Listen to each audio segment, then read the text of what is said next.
I'm a very fast and very aggressive type of guy. So I'm like, go, go, go. Ready, fire, aim. What I like to always say is, this is you, this is your goal. That thin line right there is the time and distance to get to your goal. How can you minimize that? That's your job. And that's how you get success. Meet Amrinder Kamboj, a serial entrepreneur who has built over 15 companies worldwide, generating more than $300 million, transforming the way people create passive income online. Where did the spark for entrepreneurship start for you as a kid? Back in the day when my parents got married, I vividly remember the story. One day the vacuum broke. She was like, let me get a new vacuum. My dad's like, no, we can't afford a vacuum. My dad, 25, 26 years old, leaves India, goes to Germany. Solo, by himself. By himself. Nothing in his pocket. Risked it all. Initial job was he was working at a restaurant at a pizza spot. But then slowly but surely he became the manager, saved up, bought a business, and then from there just started stemming. Every single time you bet on yourself, there's only one situation. It's to overcome that bet every single freaking time. That planted a fire in you to want to do your own version of that, right? So we're in what, 15 different countries, 15 companies plus. Well, just the Philippines alone, we're probably going to do about 12 million in revenue just in that country alone. I think Dubai, we're about to do 25 million in that one. And I know you have your own conference coming up as well. Some of the speakers are some heavy hitters. Can you share some of the names? Dejas Koulian, we have Ed Mallet, we have Kevin from Shark Tank too. It's going to be sick. What do you think your superpower is in business? That's a good question.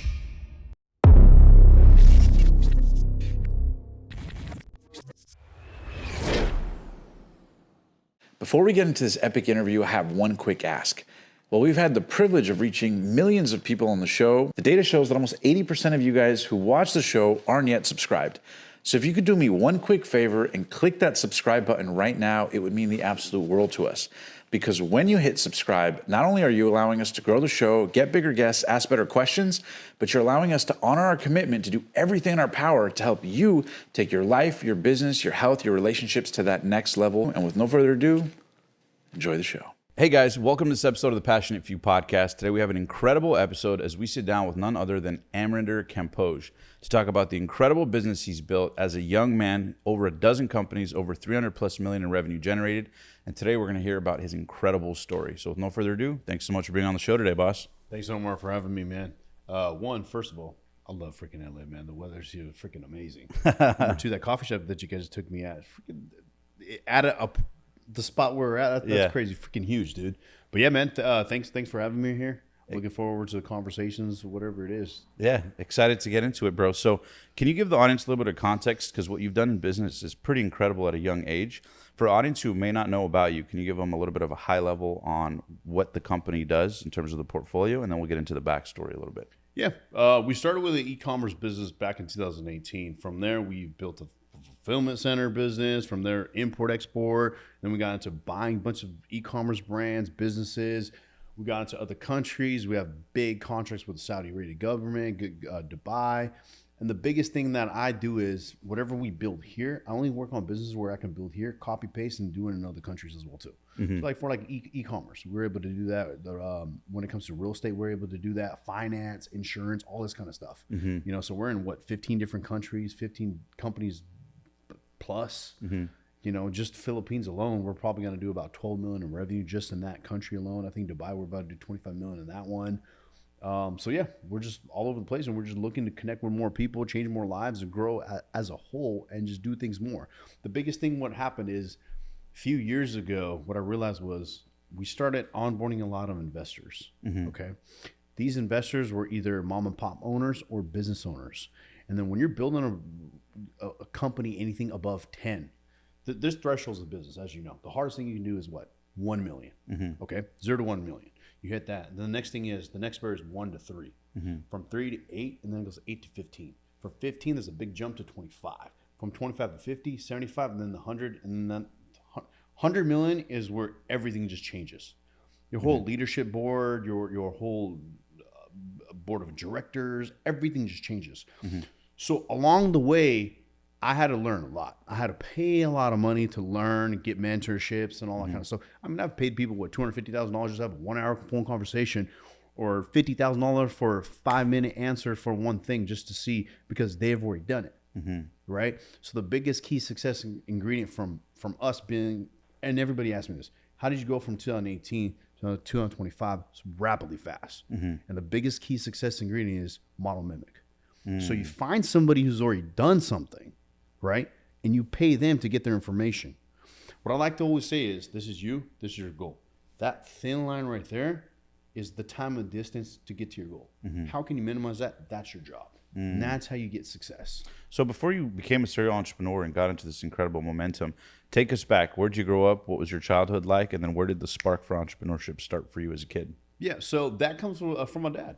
You know, he born and raised in India. From there, you know, the family was struggling. So, you know, as somebody struggling, there's always one person in the family that's like, you know what, I'm going to change this stuff. Right. And the way you're looking at me, I could tell that was you in your family, huh?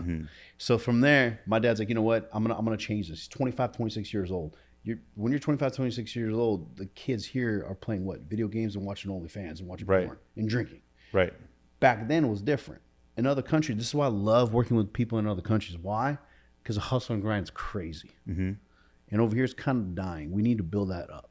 Right. So my dad, 25, 26 years old, leaves India, goes to Germany, his whole family. Now imagine, let me ask you this, Omar. Solo, by himself. By himself. Nothing in his pocket. Now let me ask you this, Omar. Would you be where were you at 25? Let me ask you that first. At 25, I was still living in my hometown. I had just finished an internship and I was trying to figure out what I was going to do with my life.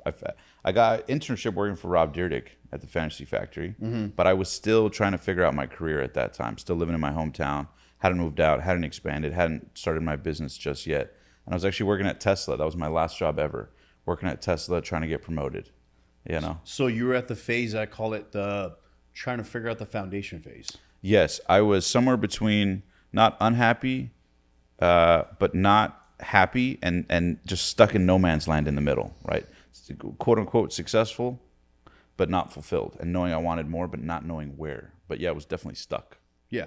So when you're 25, you're at that. Okay. Would you ever see yourself leaving everything behind completely, going somewhere else where you don't even know the language? Okay. You don't have no friends, no family, and no money in your pocket. No. That's exactly what my dad did. That's crazy. That's crazy to think about it that way, right? Right. You don't know the language. You don't even know the household you're going to be and nothing like that. He just picks up, leaves, just bets on himself. That's another thing that I've learned in my life is every single time you bet on yourself, there's only one situation is to overcome that bet every single freaking time. Right. Right? It's like there's no, you know how they say, what's your plan B? Bro, there's no such thing as plan B. That's a made up shit. Just make plan A work. And the only way it's going to work is if you don't quit. And if your back's against the wall and you have to do it. You have to do it. Exactly. So that's what my dad did. Risked it all, flies miles away, comes to Germany, doesn't know the language or anything like that. Started working, I don't know what he did, restaurant job or something like that. His first job, I don't remember. But his initial job was he was working at a restaurant, a pizza spot. Now, here's his pivoting moment. Right. So basically, one of the head chefs. Okay, so my dad's very observant. When we're about that young age, this is what I love about kids, man. Watching my 5-year-old kid, I love this stuff. He's so observant. Every single thing you gotta say, you have to be careful, right? Like he's he was playing GTA. He can't play that anymore. Right. So 5-year-olds, man, when we're kids, what are we doing all the time? We're curious. We're learning. We're observing. But how come when we get older, we forget to do that? Yeah. As we get older and older, we forget. But we gotta realize, and we gotta put this in everybody's minds. That's curiosity is what creates the future for you. The innovations and everything. Think about Elon Musk, Neuralink, and all this kind of stuff. Like we were talking behind camera, right? Is his curiosity to that is built on every single thing he's done, right? So he's just observing and he's seeing the main chef making pasta, pizzas, and all this kind of stuff. Well, one of the days, it was a busy day, the main chef didn't come. So my dad's like, I don't know how he communicated, but my dad said, you know what, I know how to make these recipes. So he's over there flipping pizzas and everything. Next day, main chef got fired, right? And then goes to what? My dad becomes the main chef. Wow. Right? Levels up, yeah. Exactly. And that was one of the quotes I was telling you that's on our workbook at the Domination Conference is what? Success is not like what you have. It's the value that you bring to the world. And that's what dad did. He brought value to the restaurant, became what? And the head chef. Was doing that for about, I think, 3 or 4 years in Germany. Then he decides, you know what? My final destination is America. Right? Picks up again, leaves everything again, picks up, comes to America. And the whole thing he's doing this is back home in India, goes to Germany, comes to U.S. to do what? Just to feed his family back in India. So is he married, kids at this No, time? nothing. 25, 26 years old. He Yeah. got married, I think, in his 40s or something like that. Years later, in 1992 or something like that. 1 year before I was born. Yeah.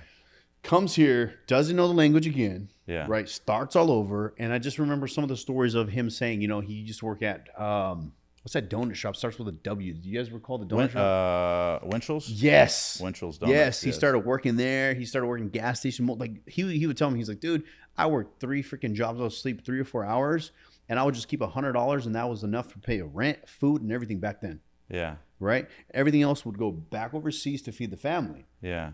So then slowly but surely he became the manager. He brought some of his family members here, like his cousins, his brother, and stuff like that. Started working under there. And then from there, he kind of saved up, bought a house, and then saved up, bought a business. And then from there just started stemming. So purely self-made from nothing. Yeah. Yeah. And it's crazy because we always see people who are successful, but we don't understand the journey of how they become here. I'm just still thinking like, okay, I'm at where I'm at, right? Mm-hmm. But I'm never going to be able to be where my dad's at because of the struggles he's been through. Mm-hmm. You see the value of respect. Mm-hmm. The things he's done is nothing. Bro, I can be the next Elon Musk and Jeff Bezos, right? But still, I'm still going to be here compared to what he did. Because you know what he did? He took a shovel, pulled out the dirt, put a seed, covered it, and started watering it slowly. Mm-hmm. And then the trees started growing. The branches were eating my sister. Mm-hmm. And then now it's just growing and growing and growing. That's what my dad did for the family, which is very, incredible. Very important. And what did you distill learning from him growing up as a kid? I'm sure you got to hear the stories, and that planted a fire in you to want to do your own version of that, right? Yeah, just kind of like my mom kind of, sharing some of the stories of him coming here and a couple of the struggles when she got married. I remember still this is funny, but kind of weird. Okay. So back in the day when my parents got married, this was I was born in 1993. I was born in Sacramento, California, and I remember one time my mom telling me, I vividly remember the story. She said one day the vacuum broke, right? So then she was like, "Let me get a new vacuum." My dad's like, "No, we can't afford a vacuum. A simple thing is vacuum. Nowadays, dude, we got these robot things cleaning your whole house. And Right, it's a simple thing, right? And then I still remember till that day, like she was crying. Like when she tells the story, she just cries like how far we've come. Because I couldn't afford a vacuum. Now, like, look, you're flying private jets and all that kind of stuff. You have your own jet. You're doing all this kind of stuff. What I'm trying to say is, but still, back of my head, still in my mind, like there was a time where you couldn't afford a vacuum. Yeah. And then dad worked his ass off, and then boom, boom, boom, boom, boom. Mm-hmm. So just those little tiny stories that we need to tell our kids of struggles. And the biggest thing I always like to say is a man is judged by who? By what? Mm-hmm. A man is made how? Mm-hmm. The struggles that you do. The more we struggle, right, the character's built in. The tougher we are, right? So every single time we got a challenge and stuff like that, we always ask ourselves, like, why this, why that? We're always like, oh, shit, this is happening to me. We cry in a bubble or something like that. Yeah. But I'm always like, oh, you know what? I've been through so much shit over the shit. I'm 32 in my life, A lot of things started changing my life in 2017, 2016. So every single time I would have something hit me in the beginning, I would be like, fuck this, this, F that, man, no, all mad and all that kind of stuff, right? Yeah. But now it's to the point where it's like the challenge is what drives me. Yeah. Right? It's like, okay, we got this, letter in the mail or something like that, but a lawsuit. Dude, I got lawyers. Let's go. Yeah. This is fun. No pressure, no pressure. Okay, we made this mistake with this partnership deal. Okay, how do we come over this? Yada, yada, yada, yada, yada. It's a game that you when you start understanding life and business and everything is a game, it gets really fun. Yeah, and you take it less personal, less emotional. Yeah. I had a mentor one time, Sam Bakhtiar, rest in peace. He had a multiple 9-figure company. Did you know Sam? Dude, yes. You remember Sam? Yes. I had him on the show. Yes. And he talked about, I asked him one time, because he lived it exactly how I wanted to, how my dream is, right? He had a custom mansion. He's the reason why I bought a jet. Sorry to cut you off. Really? Yeah, I swear to God. Continue your story, and I'll tell you why. Yeah, so Sam Bakhtiar was a huge mentor to me because he grew up from very humble beginnings, but everything in his house was by design. He grew up super poor, so he made sure to have heated marble floors in the house. He had all of his Lambos, Ferraris, all that custom. He'd get his name embroidered in the seats. Everything about him was about attention to detail because he was so aware of the humble roots he came from. And I got to spend so much time with him, and he would always mentor me. And I asked him, I said, what's the biggest difference between the mindset at 7 figures, 8 figures, 9 figures, $1 million, 10 million, 100 million plus when you're building valuation like that? And he goes, at $1 million level, you get one lawsuit and you're sweating, you're losing sleep, you're freaking out, you're calling your lawyer, you're stressing out at your wife, you can't sleep, you can't eat, you can't think. He goes, at an 8-figure level, when you're doing tens of millions in revenue, he goes, you'll have, a dozen lawsuits, a partner suing you. You'll have, your wife trying to divorce you and try to get money. You're going to have your, partners steal your trade secrets, try to start their own thing. And he goes, but I'm sleeping on but I'll be sleeping on the jet on the way to Italy in silk sheets. And he goes, and at the 9-figure level, you'll have multiple dozens of lawsuits, but you'll have lawyers on retainer handling it. And you'll be in the south of France, not even noticing that your team's taking care of it while you're having a good time with your team or your wife or whatever it is. So basically, he's illustrating the point that it doesn't get easier. In fact, new levels, new devils. You just get cooler. Yeah. Your the reason, systems you know just what the get reason better. for that is? It's not the capital. It's the information and the resources you have. That's all it is. Think about it. When you're $1 million, what do you have to lose? Literally everything. And then you're talking to a dude who's doing $500 million in business. Yeah. Right? He can pay anybody to solve any problem. Right? Again, you're using a lot of people. Okay. What I've noticed is a lot of people, they chase for the money to do what? To buy dumb shit, materialistic shit. Right. Right? But what do the real wealthy do? They use it to solve problems. Yeah. Solve problems. Build systems. Buy time. Hire great people. Peace. Right? It's all about money. Think about it. It's not money. Sorry. Time is what you're looking for. Like you just said in your story, is if there's a lot of lawsuits that are happening, but what is he? He's in France enjoying and all that kind of stuff, time with his family, but he has people on retainer trading the money that he worked for that time and peace. Yes. Right? And going back to the story where I said, I bought a jet because of him, because I remember that. Wow. I remember. That's so beautiful, man. I remember. Rest in peace. Yeah, man, dude. He had fire stuff in him. Yeah. I loved it.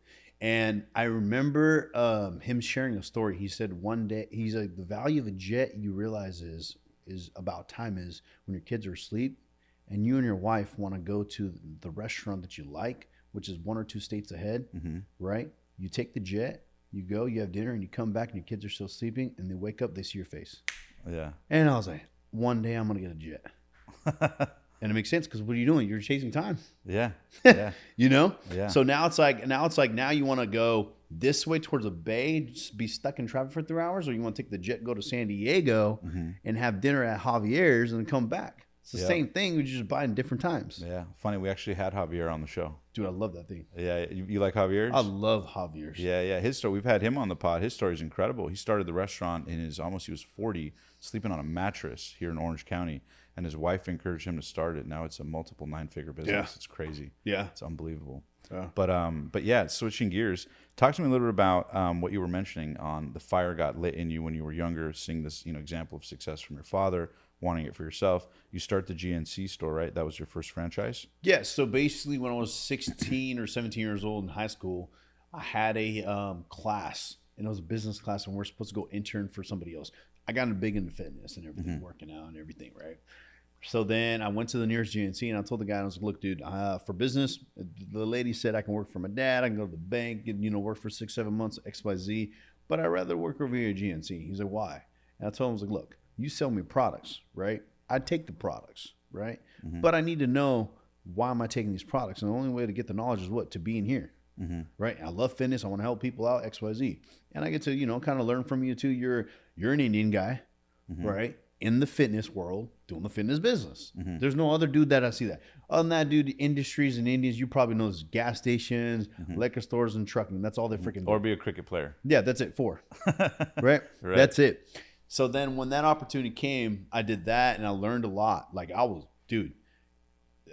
in 6-7 months, his store was doing about, I think, 600 a day. We took it to, in about 6-7 months, about 12 or 1,500 a day. Wow. And revenue, 1,500 a day. Wow. Yeah. And all I did was literally just promote the shit out of the business. I'll go to schools. I'm like, hey, I'm working at the GNC. Yeah, I'll get 200% off. Boom. People started coming in. Go to the gym. Same thing. Just promote the shit out of it. And then people started coming in, started seeing the revenue. Then he hired me on commission. And then I was 17, 18, and I was, the other guys, they were like 25, 24, or something like that. I can't remember, 26, right? And I'll learn everything. This is what I would do. I would go to I literally knew the whole shop at the back of my hand. Okay. So I'll pick up an ingredient. Oh, look at this. Okay. Citrulline malate. You got a phone, the most successful thing on planet Earth, most resourceful. Citrulline malate. What does it do? It's for blood flow. Okay. I wonder what agmatine does. Oh, this is for blood flow too. Why do we have 2 different pump ingredients in this? You see what I'm doing? I'm just reading the whole thing. And then how many milligrams, yada, yada. To the point where, dude, I knew the whole entire store. To the point where you can come up to me, you can just grab it, and I wouldn't even know. And I'll tell you by ingredient what every single ingredient is in there to the T, right? So then I started training his employees, right? And I'm just on commission. And then he hired me to be a manager. He bought another shop manager and everything. We became really close friends. He was like a big brother to me. Then from there, he gave me the opportunity to buy a shop with him. So we buy a shop and everything. We're growing it. We went from 0 to brand new shop. Nobody even knew about the shop. I think $550K the first year. Wow. Yeah. It was literally a GNC. GNC, yeah. Yeah. Literally, it was me for 1 year working by myself. Open, close, open, close, open, close, open, close. So I wake up in the morning at 6 a.m., make my meals, get to the shop around 7 or 8 a.m., get there, and I'll eat in the back, and I'll do whatever I got to do, help the customers, everything. I'll close at 8 and then boom, go work out and get home around midnight and boom, rinse and repeat. Yeah. My friends, they would come, they'll call me. They're like, hey, we're going to XYZ Club. You want to come? No, dude, I got to open the shop more. Yeah. 7 days a week for a whole entire year. Sacrifice. Yeah, you have to. Yeah. Right? To the point where I'll call him, my business partner, and I'm like, hey, bro, my hair's like literally like this long. Can you just come for like 20 minutes just because right across the street there's a haircut, and then you can go home, go get a haircut, boom. Back just in so action. Someone could be in the store for customers. Yeah, just for like 20 minutes, Yeah. just do that. And then did that for a year. Then I hired employees and everything, and then from there I started stemming it. And then 23, I created my own sports nutrition brand. And the reason why I created the sports nutrition brand was the GNC was good, but I already knew something. I can do more. If all these brands they can be created, I'm pretty sure I can create something too. And a lot of these brands are making millions of dollars, right? That industry, the supplement industry, is insanely profitable, right? Yes, but there's a lot of shitty supplement industry products still. Right. They mix ingredients, they're not natural, anything like that. And I was like, dude, I got all the little ingredients, and then I have the little cocaine weighing machine there, and like weigh every single gram, mix that shit up. Yeah. We had a really good, phenomenal line. Ran that for about 2 years, sold it, and then from there bought another GNC, and then did that for a while. 2018 happened, got into the e-commerce world, and then started helping my dad with the gas station business as well too. Okay, now everybody tells me this. You had a gas station business, your dad's doing really well. Why would you let go of that and completely go your own way? Right? The reason for that is the way I look at it, and this happens a lot in the indie community. Okay. Dad works his ass off, like I said. Dad leaves Germany, comes here, builds this thing. Okay. Hands me it down. What value do I have for the business? You're not as personally vested in it. Yeah. It's just a hand me down. Right? Now imagine me leaving that, creating my own business. Now I have value. I have respect. I have authority. You see what's happening? And then what's the biggest thing a guy wants from his dad? Respect. Yeah. How do you get that? Prove to him that you could do it on your own. Correct. Yeah. So that's the other thing. Every single guy that works for me, every single guy that I've met, right? That's the number one thing they always want is for their dad to be like, I'm proud of you. Yeah. And how do you do it? You don't do that by just taking down the damn key and just building it from there. You know how many dudes that I know that freaking my own cousins, bro. You know how many dudes that have done that where their dads built it. They take over. Oh, I got a Lambo. I got this. No, dude, your dad worked his ass off. You don't know how it was like sleeping 3 hours while you were 4 or 5 years old while he was working his ass off. Why don't you go do that shit? Then I'm proud of you. Let me give you another example. Okay. I got a buddy of mine. He's Indian. His family moved to the Philippines. He was born and raised in the Philippines. Okay. Now, we talked about you being 25 years old. How was your life when you were 7 years old? Very comforted, everything taken care of for you. You got your mom, dad, parents, Right. You got your toys, siblings, I'm assuming? Yep. To play with, all that kind of stuff. Exactly, Okay. yep. Now, imagine being 7 years old and your parents say, hey, I'm sending you to the United States. You're going to live with one of my family friends, right? And they're going to take care of you. And you pack your bags and you leave. Wow. Okay? Now, I'm 32. I don't know how old you are, brother. 33. 33. Yep. Okay. So he is 35, 36 years old. So we weren't even born. Right. Okay. Actually, we were a couple years old. I was born in 92. I was born in 93. So I'm talking about maybe like 93, 94 1994. He came here in 1994. We didn't have iPhones. We didn't have FaceTime, right? We had the time where you had to pick up the phone. You had to get the phone card, scratch the card, and call them. You remember that? Yeah. Right? Course, yeah. And then, so I bet you half the viewers probably don't remember that. Nope. And then, so basically, he said I remember listening to his story. Half of the time that he didn't even, like, it wouldn't even work because they were fake cards. You know? They just sold them fake calling cards. Yeah. So imagine being 7 years old. There's two parts of the story. His parents are there wondering if my kid's okay. He's probably wondering, he's going to bed. I just want my parents. Right? But he's in a different country. Then he goes to school, works and everything, and then he gets his own business, and then he builds it. Okay? Then you got another guy over here. So that's A. And then you got a guy over here, B. You know, dad works his ass off. You know, this first guy's first car's a BMW, goes to college, gets a degree, and then takes over his dad's business and buys a Lambo. Who do you respect more? The self-made guy. Exactly. Who went through struggle and overcame. He probably doesn't have enough capital, but the self-made guy. And then now it goes back to my business principles. Who would I partner with? Who do I like people investing with us?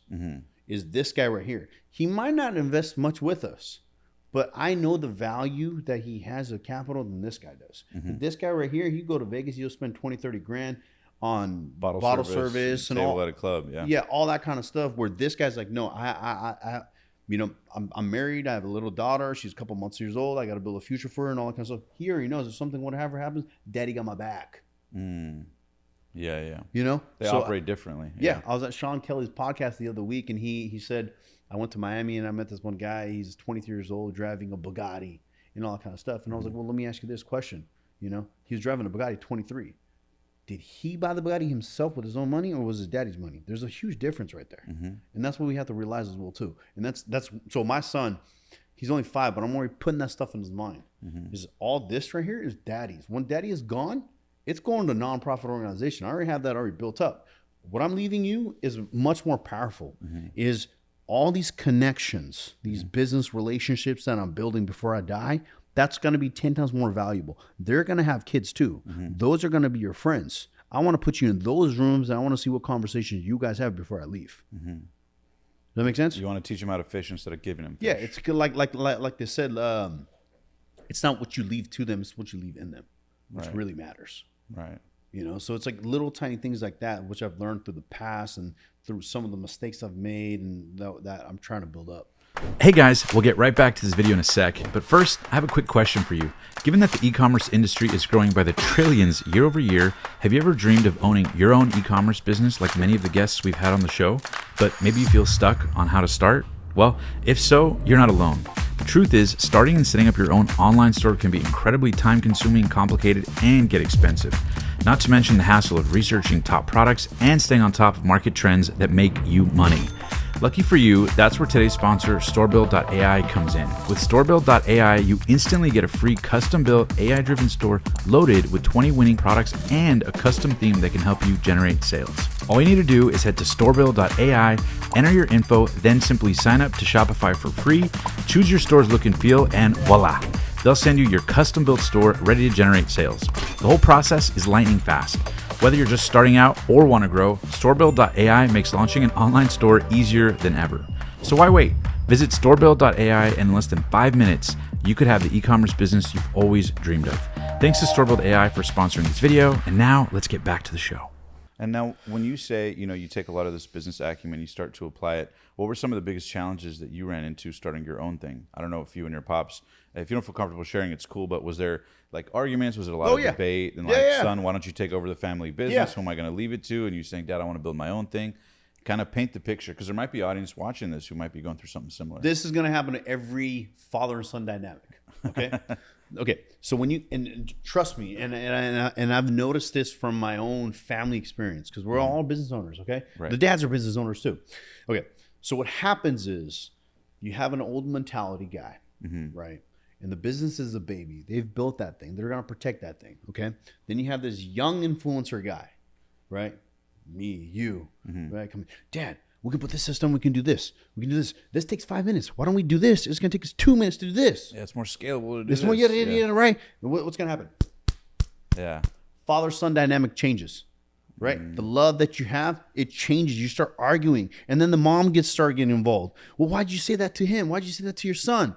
Why'd you say that to your dad? Yada. Your dad told me you did this. Yada yada. Blah blah. You were late from work like 10 minutes. Yeah. Or some shit. Blah blah blah blah blah. Right? Okay. Why isn't dad telling me that? Yada blah blah blah. That's always gonna happen no matter what. So when that started happening between my dad, I'm like, you know what? Screw this stuff. I'm gonna focus completely on my business. That's it. I'm gonna go 100% on it. And I had the conversation with my dad. I'm like, so when I first started the e-commerce business, right? I'm like, that is what I'm trying to do, XYZ, yada yada. And he's just like, no, stick to the gas station business. It's worked. It's proven. Nothing else is gonna work for you. Trust me, right? I'm giving you a full business. I'm giving the damn blueprint plan. What are you gonna do? And I was like, okay, fine. Let's get more stores in. No, this store is enough for me. For you, for your kids, their kids, their kids, their kids. No, bro. How many stores was he at that time? He has one by himself, and he has two others that are partnerships. Gotcha. Right. So I'm like, okay, fine. This store right here is struggling. Can I be a manager of that too? I'm just trying to make more money. Right. Right. No, because XYZ is involved, and XYZ might happen. Yeah. He has sons too. I'm like, dude, you're like controlling the shit out of me. I can't make my own decisions.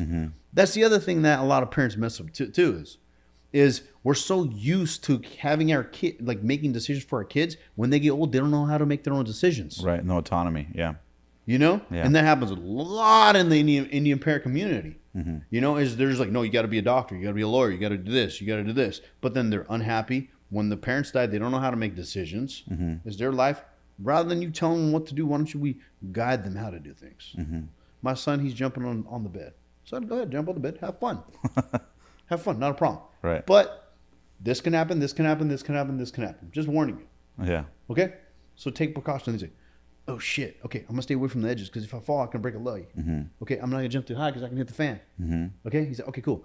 Now you're telling him you can do this, but X, Y, now you're just guiding him. There's a difference. That's one thing I love about the way I was raised as well. My pops always gave me the freedom to do, like, to try a bunch of things and do a bunch of things, but it was always conditional on, get good grades, always be respectful, always be on time, always treat your family with respect, never get a DUI, don't get a girl pregnant, right? So he would have all these rules. Other than that, have a blast. Yeah. Have a blast. So he wasn't micromanaging, like, why are you smoking a cigar? Or why are you going out drinking with your friends underage? Or why are you... It was always like an awareness of it. And I think because of that, I never abused it or disrespected it. Whereas other parents in Middle Eastern cultures or other cultures where their parents are like, don't you dare drink, or don't you dare try this, or don't you dare do this. Those kids grew up to be the most rebellious, you know? 100%. Because now you're giving them something to fight against, as opposed to like, look, man, you can do what you want. I personally wouldn't do it. I personally didn't like it. Or I personally this. But do what you want. Just be careful of X, Y, Z. Yeah. So then it makes you on your own start to think about, okay, why do I like this? Why do I want this? Instead of like, fuck it, I'm going to show dad, like, or I'm going to rebel against what mom said or whatever it is. So I totally agree with that. Yeah, yeah. So just stuff like this that I've learned, and I've applied all this stuff in business as well too. So GNC, I've never ever up until today, all the business I have, I've never looked at a resume in my life. I don't have my own resume. I've never written a resume. I've been that blessed. I swear to God, dude. Yeah. It's just when you provide enough value to the world, you don't need a resume. When you know how to talk, when you know how to do things, and your work ethic shows, you're alert, you're fast, and everything, you don't need a resume. Here's the thing, Omar. What happens with a resume is it's a freaking piece of paper. You get to decide what's on there. Okay? You can give me that paper. I can turn it upside down. I just want to know who Omar is. Right? How's his back? What's his standards? If I ask you right now, what are your top 10 standards in life? Friends, business, and your 5-year plan. That's all I need to know. As long as I know that, I know you're determined, you're disciplined, and you know exactly where you want to go. Those are the people that I like to work with. What's been the biggest challenge for you in terms of scaling the businesses? Because it seems like, a lot of people tend to stay in the same vertical. It seems like you'll get in a vertical, grow it, and then boom, move to the next thing, right? What are some I guess it's a two-part question. A, what are the categories of businesses you're in? And B, what are the lessons you learned going from one business to another? Because a lot of people would think like, shit, like they're so different. How do you know these different industries? Whereas a serial entrepreneur from yourself might be like, well, there's the same principles just applied to different verticals. So What have you learned from going from one vertical to another, and what's been some of the biggest challenges that you've learned in business? So business is literally all the same. And when I'm coaching people, they says, you're not going to understand my industry because it's XYZ industry. It's different. It's a restaurant industry. It's this industry, that industry. No. When you look at data is the same. When you look at people are the same. Yeah. When you look at marketing is literally the same. Sales is the same. HR, it's all the same. It's just the way we apply and look at case studies and all that kind of stuff. Right. Okay. So the biggest thing when it comes to business is, okay, number one, the CEO, is he working on the business or in the business? Right? That's the biggest mistake. When I was in GNC, I was over there working. Like I said, 1 year I worked there. You were in the business. I was in the business, but how are you going to grow in the business if you're just in the business doing everyday mandated thing, cleaning the floors, stocking the shelves, making every sale? But what is the CEO's, the main guy running the show? What's his main caveat? What is he supposed to do? Visionary, lead, and grow the business. And how do you do that? You got to step out, hire the people in there, the professionals, and you just market the shit out of it. That's it. And you sell the vision. That's the number one reason why a lot of businesses fail too. So when I'm looking at businesses, that's what I do. So now my thing is I just look for partners. Okay. So I'm like, okay, Omar, he has a business of a podcast. Okay. He has a marketing team, podcast. He has all these influencers and everything. I'm a guy, I know how to scale. I have this infrastructure, business strategy infrastructure. I have a finance analysis. I have a SaaS business as well too. I have the developers in there and everything. How can me and Omar sit down, possibly do some type of partnership? Okay. Let's just say it's XYZ. Okay. Now, who's going to do more of the work? Whenever you do partnership, never ever do 50-50 partnership. And anyone that's listening, 50-50 partnership never works out. Right? Somebody owes us something more than the other person. If I'm coming in, all I'm doing is just throwing money, and I'm just bringing out a few people from my team to you, and Omar's doing all the work, it just makes sense to give you more equity. Why be greedy? Right? So that's the number one thing. Does that make sense or not? Yeah, like a small piece of a bigger pie than Correct. 100% of your own. Yeah. Correct. And then the other thing is too, when you're doing business, you want to look at, okay, scalability is the next thing what I look at. You know, so I get a lot of people knocking on my door trying to, I want to do this with Omni. I want to do this with Omni. I want to do this with Omni, right? But I have people under me who vet those businesses, then they bring it to me. So one of the things I will look at, okay, so what I've taught them is 5-year, 10-year plan. Do you see this business thriving for the next 5 to 10 years? Right? Number two, this business over here, what problem is it really solving? And is that problem solving the mission that we're on and the vision that we're on? And that's the other things too, is a lot of these businesses, when you're in a business and you don't know where your mission in life is and what your vision you want to be once you're like 20, 30 years or once you die, and it's not propelling you towards it, stay away from it. You're going to get shiny objects all the damn time. All the time. But it has to be, you want to build an ecosystem is what I'm trying to say. And then everything has to be aligned in one of them. Does that make sense or not? Yeah, you have to be working a plan so you're not winging it month to month. Yeah. Correct. Yeah. So that's one of the biggest things where I see a lot of people doing random things all the time, Let me give you an example. Let's just say a guy, he owns a jewelry shop. Tom, he owns a jewelry shop. He's selling jewelry. What are some of the recommendations what some of the verticals you would probably recommend him to do? Maybe like insuring them, right? Like insuring the jewelry. Okay. Maybe some sort of, if he's in luxury, some sort of affiliated thing to luxury. Maybe like a partnership with maybe somebody in aviation, like for private jets, because the type of people that buy luxury jewelry probably are into private jets or private transportation or concierge services or something like that comes to top. Yeah. Sell online, or find a partner with other diamond dealers in XYZ countries or something like that. Gotcha. Custom watches like Jacob & Co. You're adding now different verticals, but along what? Gotcha, along the same path. Along the same path of luxury goods. And then you start clothing brand, luxury goods. Perfumes, luxury goods, right? But what happens is they have this, they have money, and then they go partner with somebody over here who owns a transportation company. Makes no sense, right? Right? Why would you do that? You don't know nothing about the business, right? There's no value you can really add to the business but capital unless you're a selling partner, but that's a different thing. Yeah, so making better decisions on the verticals and the alignment. Yeah, correct. Decisions is the number one thing that a lot of people where they mess up a lot of their businesses. What's one of the best decisions you made in business? What's one of the worst? One of the worst was when I was younger, when I first started the business. Okay. I don't know if this has ever happened to you. What's the most amount of money that you ever spent and you lost in your business? Probably north of like 300.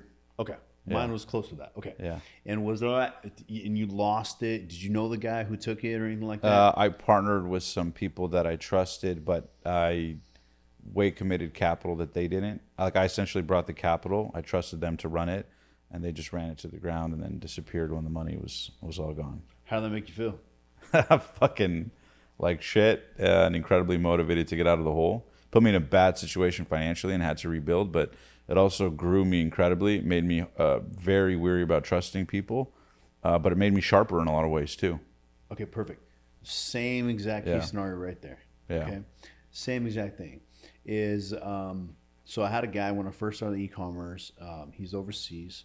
You know, we're doing business about a year and a half, right? And then, you know, so loan some money, $500,000. So wired him $500,000 to buy the products for our clients. And then, you know, he was obviously going to send the products from here, from the vendors. He's running all the back-end e-commerce stuff. This was in the supplement business? No, the e-commerce business. E-commerce, okay. So then so send the money. So imagine waking up. I mean, you kind of been there. Imagine waking up and you're calling him, no response. Text message, no response. This, that, no response. Freaking weeks go by. Now you're freaking this shit out. And this was after you sent him $500,000 wire. Yeah.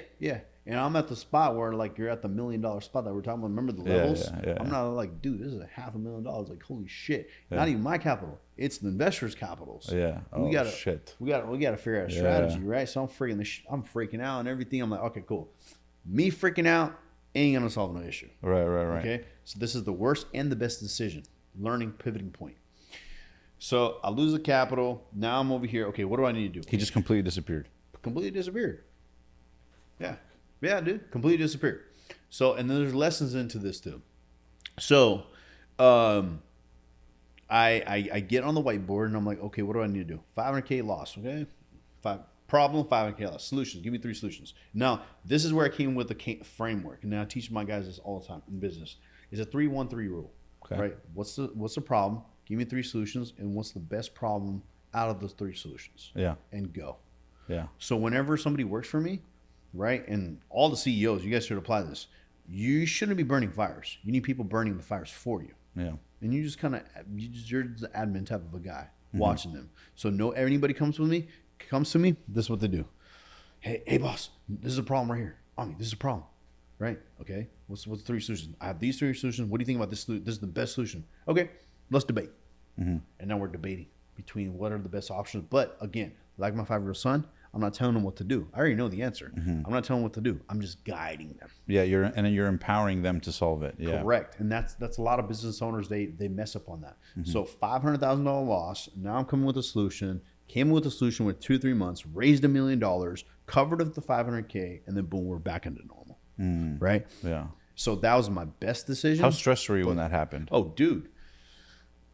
Because it was investors' money too, right? Yeah, so I mean, you can ask my wife. This is 2020, 2021. I can't remember. Probably for 3 months, I probably slept maybe every day, maybe an hour to 2 hours. Yeah. Just racking your brain, trying to figure out. Just figuring out, just stressed. My heart rate was going up and everything. Like I literally thought I was like this is probably my collapsing point. Like I'm done. Yeah. Life type of thing, right? Yeah. Thinking about all this stuff. But once you come out of that, I'm pretty sure this is the same thing with you. Once you come out of that pitfall, you're just like, bro, if I'm able to solve this, I'm able to solve anything. Yes. And it builds tremendous confidence. Yeah, 100%. I heard something epic one time. I think it was from the controversial Wes Watson. I'm sure you're familiar with Wes. But he talked about this concept that pressure is an illusion in business because pressure is temporary, right? And he goes, think about any amount of like any joy or whatever comes from the release of pressure. Like say when you're hungry, right? There's a certain amount of tension or pressure in the stomach. It's relieved when you eat. When you think about sex, it's the buildup of pressure and then the release after. And most people just focus on the pressure. They don't get to the release. Yep. And he goes, so pressure is only pressure short term. Most of the time, if you get through it, it's a win. And most people think about pressure and look at the whole life of it as what it is for just a moment. But if you can just stay calm, like turbulence in a plane, like when you're flying a plane, you have turbulence, you don't jump out because there's turbulence. That's when you got to be the most focused. And then when it stabilizes, Cool. Now you just built the muscle on how to handle turbulence. Yep. And then you can go fly in higher and higher altitudes. That's actually how they test pilots in the military. Yeah. They test them at higher and higher altitudes, and dudes that can't handle the pressure don't get to fly that high. So the parallels in business is the same thing. Same thing. Yeah. I mean, the pressure is what I love. I remember one time interviewing this one guy. I was talking to him, and I was like, okay, if you were to work with me and all that kind of stuff, like, how are you good at handling pressure? Mm-hmm. Right? He goes, I'm good at it. I was like, so if I gave you something to do, right, would you be able to do it? He's like, yeah, for sure. I was like, done. Let's test you out. 2 weeks, right? I give him 10 tasks. You got 2 weeks to finish this stuff, right? Mm-hmm. He finished in 2 weeks. I'm like, you're not hired. He's like, why? I'm like, if I give you 2 weeks, you're supposed to finish that in a week. That's pressure. Yeah. Does that make sense? Yeah. That's pressure. Those are the type of guys I want working with me. All my guys, they know I test them to the bullet. Mm-hmm. If Ami says it needs to be done out in 7 days, oh, hell no. It needs to be done in 2 to 3 days. Mm-hmm. Like that's like they just know that. How do you build that standard when you hire them initially, or just right from the hiring process? It's right from the hiring process. So when I talk to people right away, I'm very like, hey, what's up, man? My name's Ami, XYZ, yada yada. Number one, first question I ask is, where do you see yourself in 5 years? Mm-hmm. What do you think the first answer is? Mm-hmm. I want to help you build your company. That's my company. Don't worry about that. Where the hell do you see yourself in 5 years? Mm-hmm. I don't know. Well, then shit, how the hell are you going to work with me? What did I say earlier in the podcast? A man who's disciplined, determined, and knows where he's going to go, those are the people I want to be around with. I don't want to be confused losers. Straight up. I don't need confused people. Yeah. I don't have time for that shit. Yeah. If you're gonna work with me, I need to know if you want to become a doctor or a lawyer, okay? And I'm not in that field. Why are you gonna work with me? Waste my time. Mm-hmm. Does that make sense? Mm-hmm. So then, bam, right there. Okay. Then we have this book built, right? It's called the Playbook, Amrinder's Playbook of Success. So we give that to everybody that works with us before they work. It has 10 standards of what I'm looking for friends, what I'm looking for business partners, and what I'm looking for in a business environment. Mm-hmm. Okay. Bam, these guys, they have to read that stuff, right? Mm-hmm. So they already know exactly what I'm looking for. Energy, this, that, yada, yada, yada, yada, yada. And then everybody else around the room, before they talk to me, right, is they talk to the team. They talk to the team. Hey, guys, okay, look, you can make a lot of money. You can do this. We're going to teach you business, all that kind of stuff. We want people to leave. Like, even the way I do things is I'm going to teach you everything about business. Everything is 99%. We're doing the business, even financials, tax records, whatever. Look at it. I don't give a shit. I want you guys to learn. Ask me questions, right? Mm-hmm. Even if you were to leave in 2-3 years and start your own business, that's good. Mm-hmm. That's what I want, right? That's what I want to teach. But the thing is, like you have to like keep this respect value as well too. So imagine if I told you everything about business. I'm teaching you, I'm guiding you, I'm talking about finances and all that kind of stuff, people, leadership, and all that kind of stuff. How much respect and everything, loyalty you're gonna have towards me. We're making better people, right? Yeah. So my team tells them everything. Like, this is what we're looking for, right? What are your standards? I don't have standards. Well, before you start working with us, you need a 5-year plan with us. Let's build that right now. What are your standards? Let's write down your 10 standards right now. Okay, great. Now let's go. Yeah. Now you get to talk to the CEO. I love that. It touches on a point that I've learned quite a bit in life, and that is that people don't have business problems. They have personal problems that reflect in the business. 100,000%. And so when you hire people with a lot of these personal problems, it starts reflecting on your business because you agreed to bring their problems into your world. Yeah. And then how do you solve those issues too? So as like a CEO, you're dealing with your problems, but then you got people who need to solve other people's problems too, but they got their own problems. So that's when you need to know, as a CEO, you got to be really good people reader. Okay. So I'm very good at reading people. I remember one time, funny story, one of my guys, okay, he comes in, he goes, hey bro, what's up? Yeah. Hey bro, what's up? Good morning, bro. Good morning, bro. All right, he comes up to me. He goes, hey bro, what's up? Yeah. And I was looking at him like, the door's right there. Go outside and come back in. Yeah. Wait, what? I was like, go outside and come back in.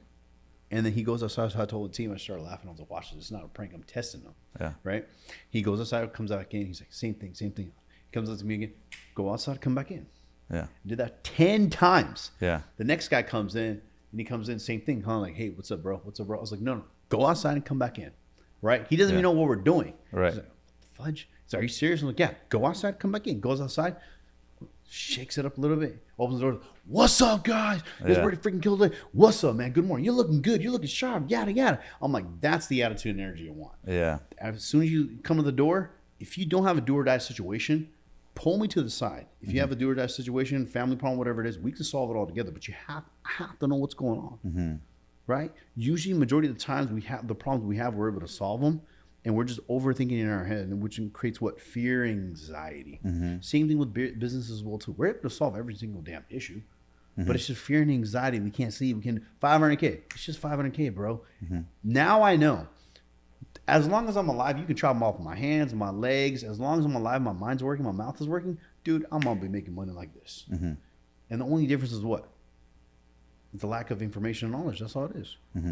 You know, as long as we're obtaining that, we're reading books, we're talking to people, we're obtaining as much knowledge, and we're keeping curiosity in ourselves, we're able to grow. Hey guys, quick question. Have you been enjoying this video, but you're thinking to yourself, man, I love this content, but I want to learn how to grow my brand or my business? Well, if your answer is yes, you're not alone. In fact, millions of entrepreneurs deal with this exact same issue.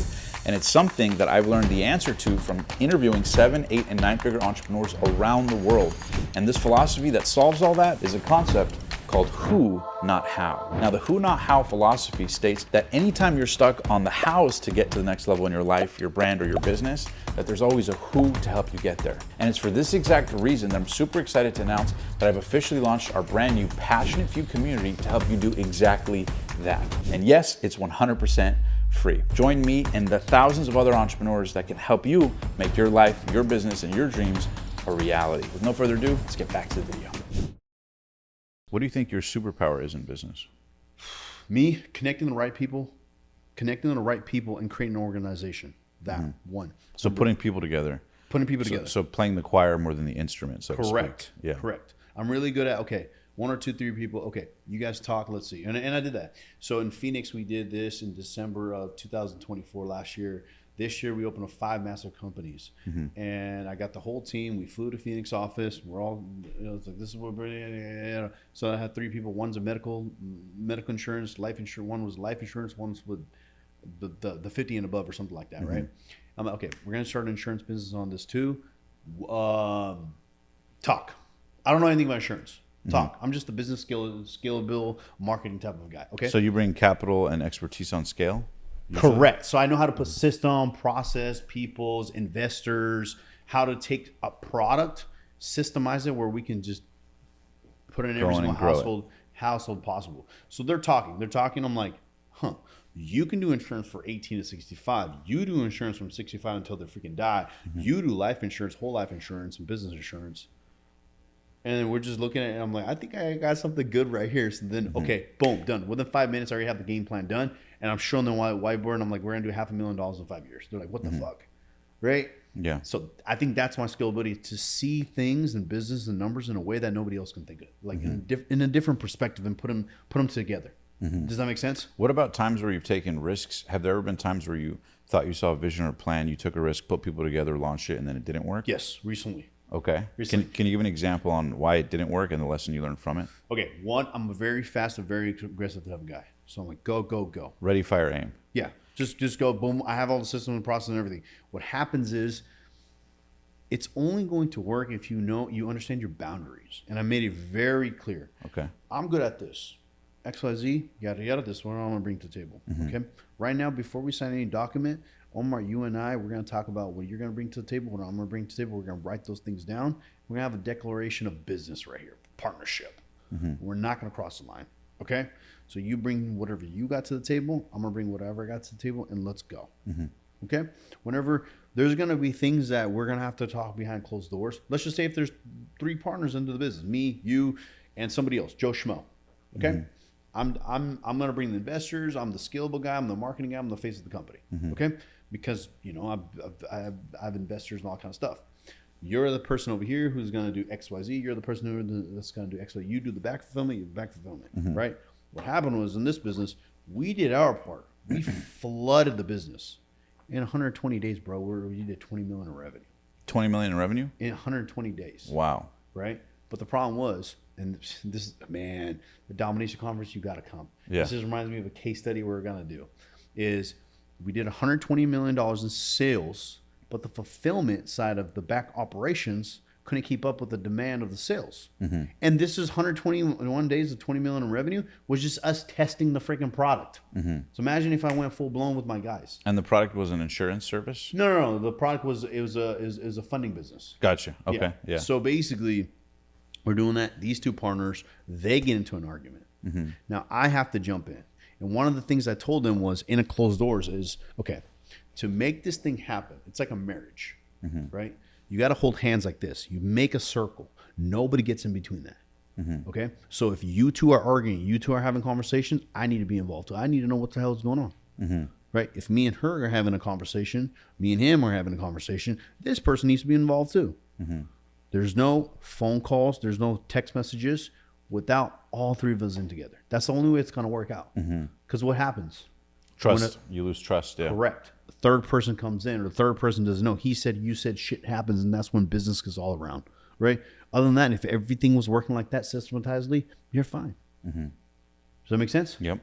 So what happened when you guys had to let it go when the partnership ended up having an issue? Or what did you guys end up doing to solve it? Nothing. I just dissolved it. I had the legal documents and everything. The company was under my name. They had shares of it. I took over the shares. Now we're probably going to do about 150, 175 million by the end of the year.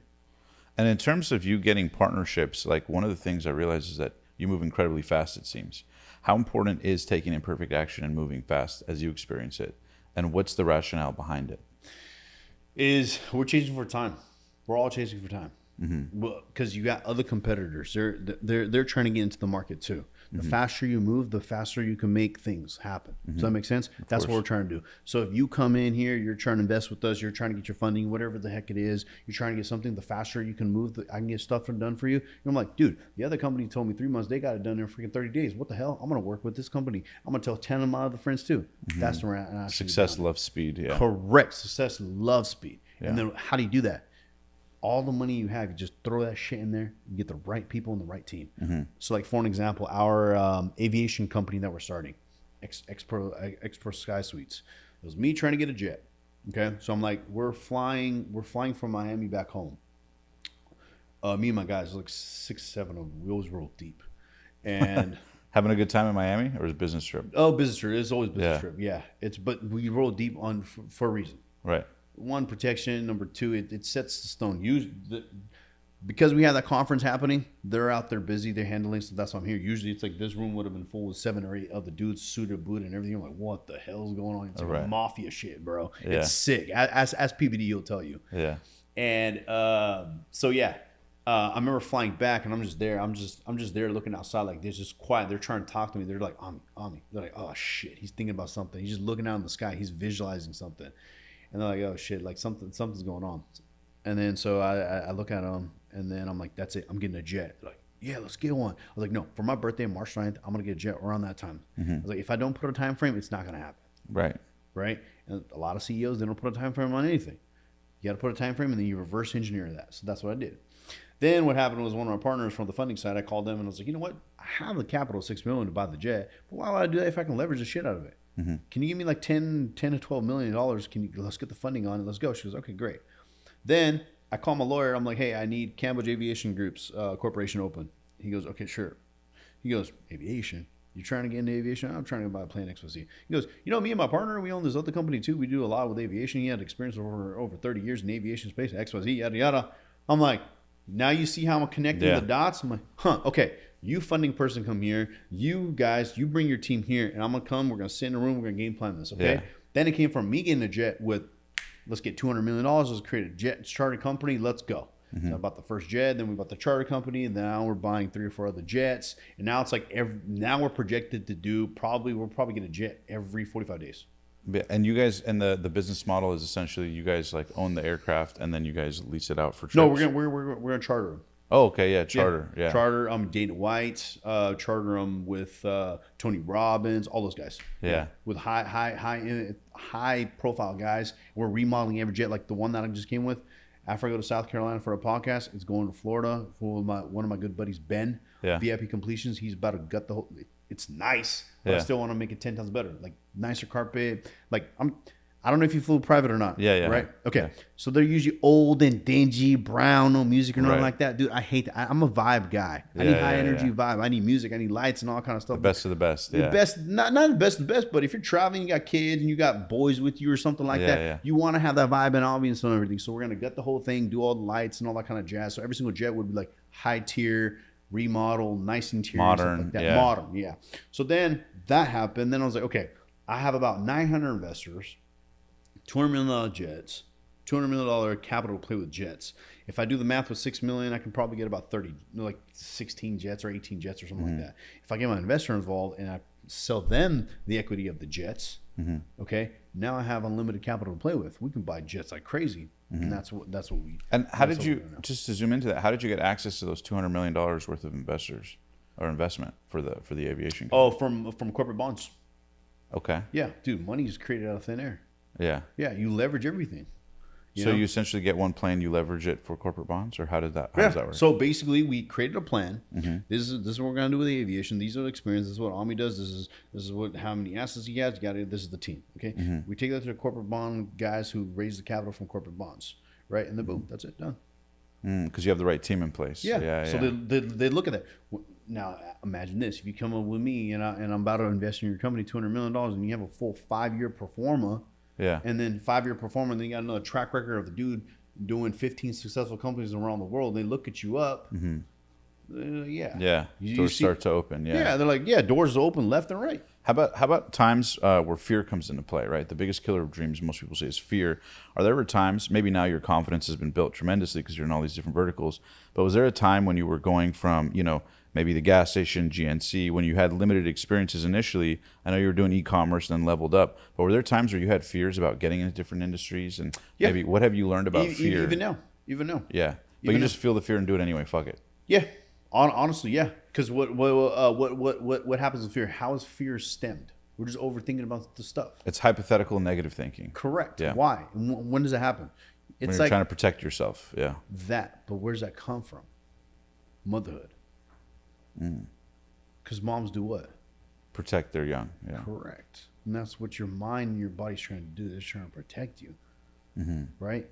But this is what I've noticed about myself. Every single time I had a fear and I felt uncomfortable, I know this is the right way to go. Every single time. I don't know what it is. Every single time. So I'll be like this. We're going to do this, yada, yada, yada. Okay, great. Man, I don't know if I want to do this or not. So I know the guys that I need to call that are on my team, like, shut the fuck up and just do it. Literally, that's all they say. All right, done. You said it, done. Right? Yeah. And then I'll call him like, hey, Sanjeev, blah, blah, blah. I don't know if we should do this or not. He goes, okay, what's down in your face? Mine. I don't know.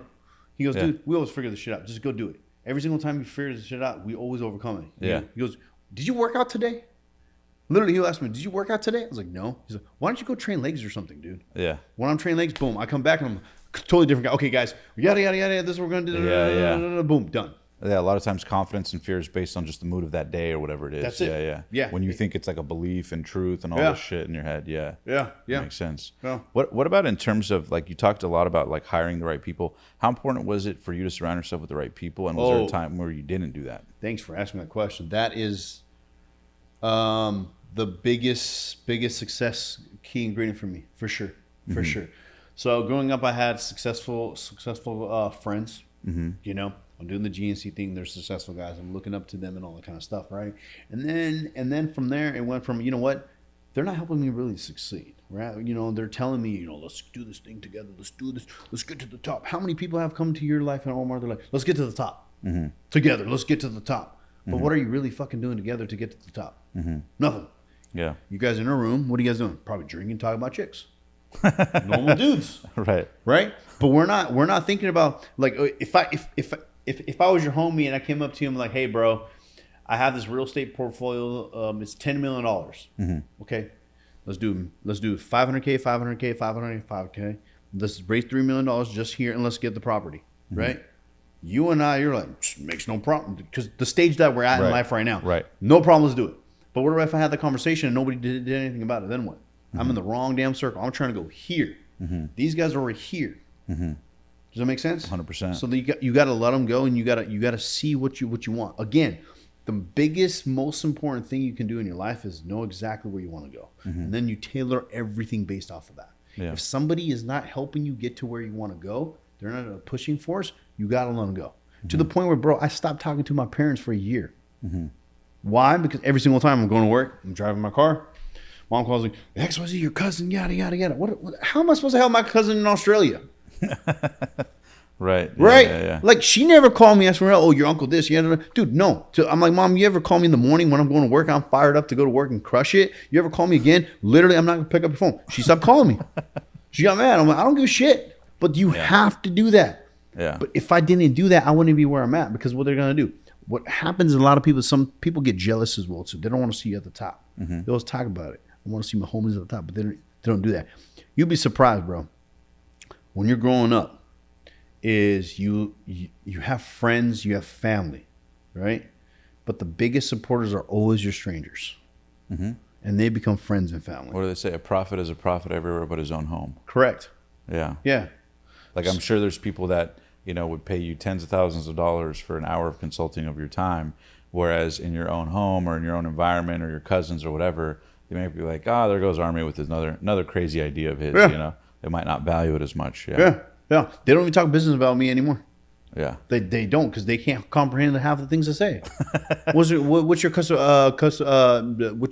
employee revenue per head? What the hell is that? Don't worry about it. Yeah. Like imagine you have a dude doing this much, right? And then he's consulting all that kind of stuff, but you have a business. Why don't you want to have that conversation? Hey, bro, what do you think about this? What do you think about that? Why? Because they have an ego. You have to get rid of ego. So when I realized that, okay, I need different type of friends. I'm trying to get to XYZ. I'm trying to get to this next level. What do I need to do? I need to let go this guy, this person, my parents, my cousins, yada, yada, whatever it is. I'm going to make new friends. That's when I started going to a lot of conferences. And I know you have your own conference coming up as well. It's exciting. And that's exactly. A lot of people ask me, why do you do the conferences? You never have an upsell. You never have a back end offer. Everybody asks me, what's your back end offer? Right? What's your back end offer? What's your back end offer? Like Melissa, she's one of our speakers. She asked me, what's your back end offer? I was like, I don't have a back end offer. How are you going to make money off of it? I'm not trying to make money off this goddamn event. Yeah. She's like, but there's a reason for the event. I was like, okay. The reason for the event is what? Like, going back to what we were saying. I'm trying to find more friends that think like me, that want to do crazy things. And I want to know, what are their pinpoints? What are some of the things that they've gone through in their business and life, and how do they navigate it? Like that $500,000 question that you asked me. What did he do to navigate that? Oh, okay. I wish I never go through that. Thank you for telling me. Right? Number 2, I'm like looking for my next business partner to business venture. Get 2 or 3, 5 people together and create something massive together. That's the only way to create things massive together. Right? Number 3 is I'm trying to find more people who want to join our mission of what we're trying to do. That's it. Other than that, like, we did an event in Cabo, 400 people in there. I've never sold them one thing besides the event ticket. Trying to get them, and that was dirt cheap. Right? Even till I literally start the stage with this. I'm not here to sell you guys anything or upsell anything. If anybody from my team tries to sell you anything, you tell me. They will be fired on the spot in front of your face. Right? Yeah. And it's just about, that's the thing about the event space is a lot of people, they're trying to make money off of it. And that's why the event space is trying to get really low and down. Right? We're trying to change that thing. The value that we're trying to bring to these is crazy. We're doing a lot of case studies. We're trying to do a lot of things with the sharks where you can ask about valuations, acquisitions, your own business, how to pitch it to them. It's more of an interview style Q&A and more interactive rather than just dude or a female standing on stage just talking a bunch of stuff and you're just writing, the workbook has just half of the presentation and you just fill in the blank. No. We have a 90-day plan thing asking you financial questions. Okay, what's your top line revenue? Okay, what's your top line revenue in 5 years? Yada, yada. What's your EBITDA? What's your expense? Yada, yada. This is your calculation for this. What's your employee revenue per head? How many employees do you have? Okay, what's your top line revenue? Divide that by yada, yada, yada. Are you cash flow positive or not? Boom. How do you change it? 3 things that can change you. Now imagine if you had that blueprint plan book. It literally has just questions. The whole thing has questions, like 300 pages or something, right? You go back home. The whole purpose is the CEO goes back home. How's the meeting? Okay, guys, for the next 5 years, I have a plan per year, per quarter, per month of what to do to hit our targets. That's the goal of these conferences. And for this one coming up, can you give the audience a little bit of context of where it's at, what are the dates, and who are some of the speakers who are going to be there? Oh, yeah. Okay, it's at the Fountain Blue Resort. And the reason why we chose Fountain Blue is, one, like, again, I'm a What vibe city? in Miami, Florida. Miami, Florida. Yeah, Nice. yeah. So, I forgot Vegas. We Yep. thought about doing Vegas, but then again, we're trying to, okay, that's the other thing. We're trying to keep the standard high to these events. There's a dress code. There's a minimum revenue you need to hit. Okay. And there's a certain amount of employees you need to do. Certain industries are not allowed to come because of the conversation we want to have. Like if you're a crypto guy and you're a multimillionaire, I don't give a shit.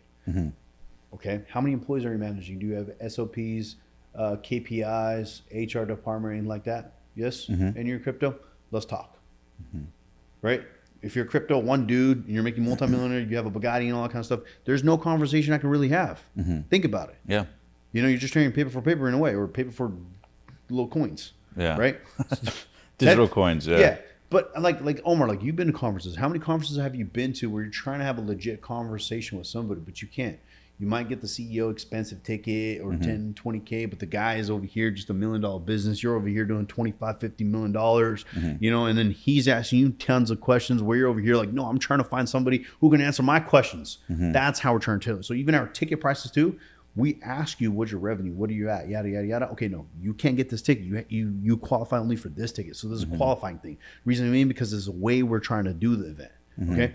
So the value add is going to be really good on that. So it's at the Fontainebleau. The reason why it's at the Fontainebleau is I'm a vibe type of guy, right? If you have a family, whatever, bring your family, bring your spouse, bring your kids, right? Spend time with them too, but then learn about business, have fun, because business is about what? It's all about growing together, but That's also right. having your family with you grow together as well too. And the dates for the event? It's August 7th, 8th, 9th. Perfect. 3 days, August. And I know some of the speakers are some heavy hitters. Can you Yeah. share some of the names? Bejas Coolian, we have Ed Malay, Kevin from Shark Tank too. Yep. It's gonna be sick. It's going to be some heavy hitters. Yeah. Now, I want to ask a couple more questions related to business. We have a community of online entrepreneurs, and we mentioned that we're going to be interviewing you, and so they had a couple questions. And so one of them was, you know, when thinking about scalability, how do you think in terms of expanding the mind from, you know, a 6-figure opportunity to a 7-figure opportunity to an 8-figure opportunity? What are the things you think about when you think about a scalable business versus just a, you know, lifestyle business, so to speak, right? Because not every industry, you know, certain industries have a limit to scale, right? A limited TAM. So what are things you look for, and what advice would you give to people on how to think bigger sooner in terms of scaling a business? So when you're scaling a business, you want to think about, okay, so every business could most likely, I would say 80% of the businesses out there, they can scale. They can? They can. They can. The reason for that is a lot of CEOs, founders, whoever's running the organization, they don't look at business as far as like, okay, for an example, we were talking about your friend who has a clothing brand. Okay, he has a clothing brand. What's the time frame for a clothing brand? Maybe a year or two. That's maximum usually what they last, right? And then after that, somebody else takes over, right? Okay, you have a clothing brand, but what else can you add to a clothing brand to keep it going, keep it going, keep it going, keep it going? That's what it is. It's all about adjusting, pivoting, adjusting, pivoting, adjusting, finding new market trends, all that kind of stuff. As long as you're doing that, you're scalable, right? What a lot of people, what they do is, it's like the story of Blockbuster and Netflix. Right? They get stuck in one business model forever and they don't adapt. Yeah. Correct. So that's the biggest thing. So when we look at business, too, the same way we look at, okay, what's the time frame for this business? How long can we stretch this? Right? And where else can we take it? Because there might be a business that's dead here, but there might be a business that might do very well in London, Africa, Philippines, Dubai. Taking the idea from here and then applying it Yeah, there. why not? It's not hard. It's doable. It's just, again, you're just lacking information, right? But then again, it comes to the point where you just have to keep doing this. You just have to keep pivoting. You have to keep changing. And the way to do that is the people that are around you and the people that are in your organization, right? The CEO needs to understand is after coaching hundreds of people in business, right? What I learned is a lot of CEOs, they have this thing, I am the CEO. I run the company, right? You come to my company, dude, I do run it, right? But the conversation we have is like this. It's like, okay, we're gonna have a conversation. We're gonna have a conference, and at the Fontainebleau, we're gonna put 2,000 people in there. What do you guys think? I want to know your guys' thoughts. Everyone in the company, fucking 2,000 people that work for us. Everybody in the company. Yeah, let's do it. No, how are we gonna get for 2,000? Yada yada yada yada yada yada yada yada yada yada. We're having conversations. Okay, why Fontainebleau? Which one? What location? XYZ. Everybody's head's put in there because one head is not as strong as multiple heads. Yeah. And that's how you're going to grow the organization if you want to scale, no Yeah. matter what happens. And the other thing is too, like customer feedback is the biggest thing. We stop looking at customer feedback. That's huge. Our company, we don't even have a 1-800 number. We have people, our own cell phones, our iMessage, right? Call us directly. We're humans. I don't want to press 1, 2, 5, 6, 7 just to be called from some Rajesh guy in fucking India or some shit, you know? Customer service. Yeah, How annoying is that? Yeah, you yeah. want to call him like, hey, what's up, bro? This is Ami from Kamboj Ventures. How can I help you, dude? What do you need? Yeah. Right? I need XYZ. Dude, give me 10 minutes. I'm going to take care of you, right? Instead of Boom, Rajesh text from India. message and all kind of stuff. You know, we're humans. That's how it's supposed to be. The personal touch. A personal touch. Yeah. You know, as long as you're doing that, you're pivoting, you're finding the market trends, you have more people in an organization, always thinking creative. You're not the only one where basically making all the decisions, right? Like I said earlier, like I'm prepping my guys to make decisions for me. Right? That's you're never gonna die. Right? I have, like, for an example, one of my guys, McGill's, he comes with more business opportunities to me than I do to the fucking company. He saved me $12 million by this one idea. Sorry, made me $12 million by one idea. I'm like, yada, yada, yada, yada, yada. I don't need to make money here. This is what we're going to do. And then later, a couple hours later, he calls me and goes, bro, I was thinking about it. What about if XYZ, yada, yada, yada? I was like, dude, you're freaking genius. Yeah. We just made like literally $12 million in 12 months. You know? Yeah. You see what I'm trying to say? Yeah. Getting the right people. Now, what about in terms of attracting them? Obviously, at a certain level, when you're, doing well in business, you can afford to like pay for them. But maybe early on when you were starting, you didn't have the resources to hire as well. What advice would you give to people who are trying to hire A+ talent, who are maybe just, working their way up or like working on building the resources to afford them? Because sometimes, you're going to have to sell them on vision, not necessarily just the salary or the upside or whatever it is. So what advice do you have when hiring and retaining A+ talent on a team? It's all about vision. It's all about vision. You'll have a person that comes, again, has a resume, he looks good and all that kind of stuff, right? And you want to hire them, but then they might lose the vision because they're so oriented about their value or whatever they bring to the table, quote unquote, and they might go to another company. But then you have somebody over here that's so determined. Again, there's a difference between vision and a goal, right? But it has to be this big, massive goal, and it never has to do with money. Never. Whenever we have people joining our company, we always ask them, like, what is your 5-year? There's a reason why we ask that. I want to make $100 million. Great. Then what? If I give you $100 million today and you woke up tomorrow morning, what is next? Dude, I just want to help my grandma get a house. So it's about other people. Right. Yeah. Okay. Well, in our company, our vision is Amrinder's CEO. His vision is when he dies, he wants to see 100,000 families, right, at his funeral when he dies. Number 2, he wants to help 100,000 families, pretty much educate them on financials and help them get wealthy and get out of the rut. When he dies, he wants to build schools for other countries, not in U.S., like India, Africa, and all that kind of stuff. Give them the resources where they're stuck in slum. There's so much talent out there in the kids, 4, 5, 6 years old, 10 years, 13 years old, but they can't get the education because they don't have the means for it. Right? The resources. What about if we provide them the resources, we help them get jobs, and we completely change their history? That's what I want to do. You want to be part of that mission?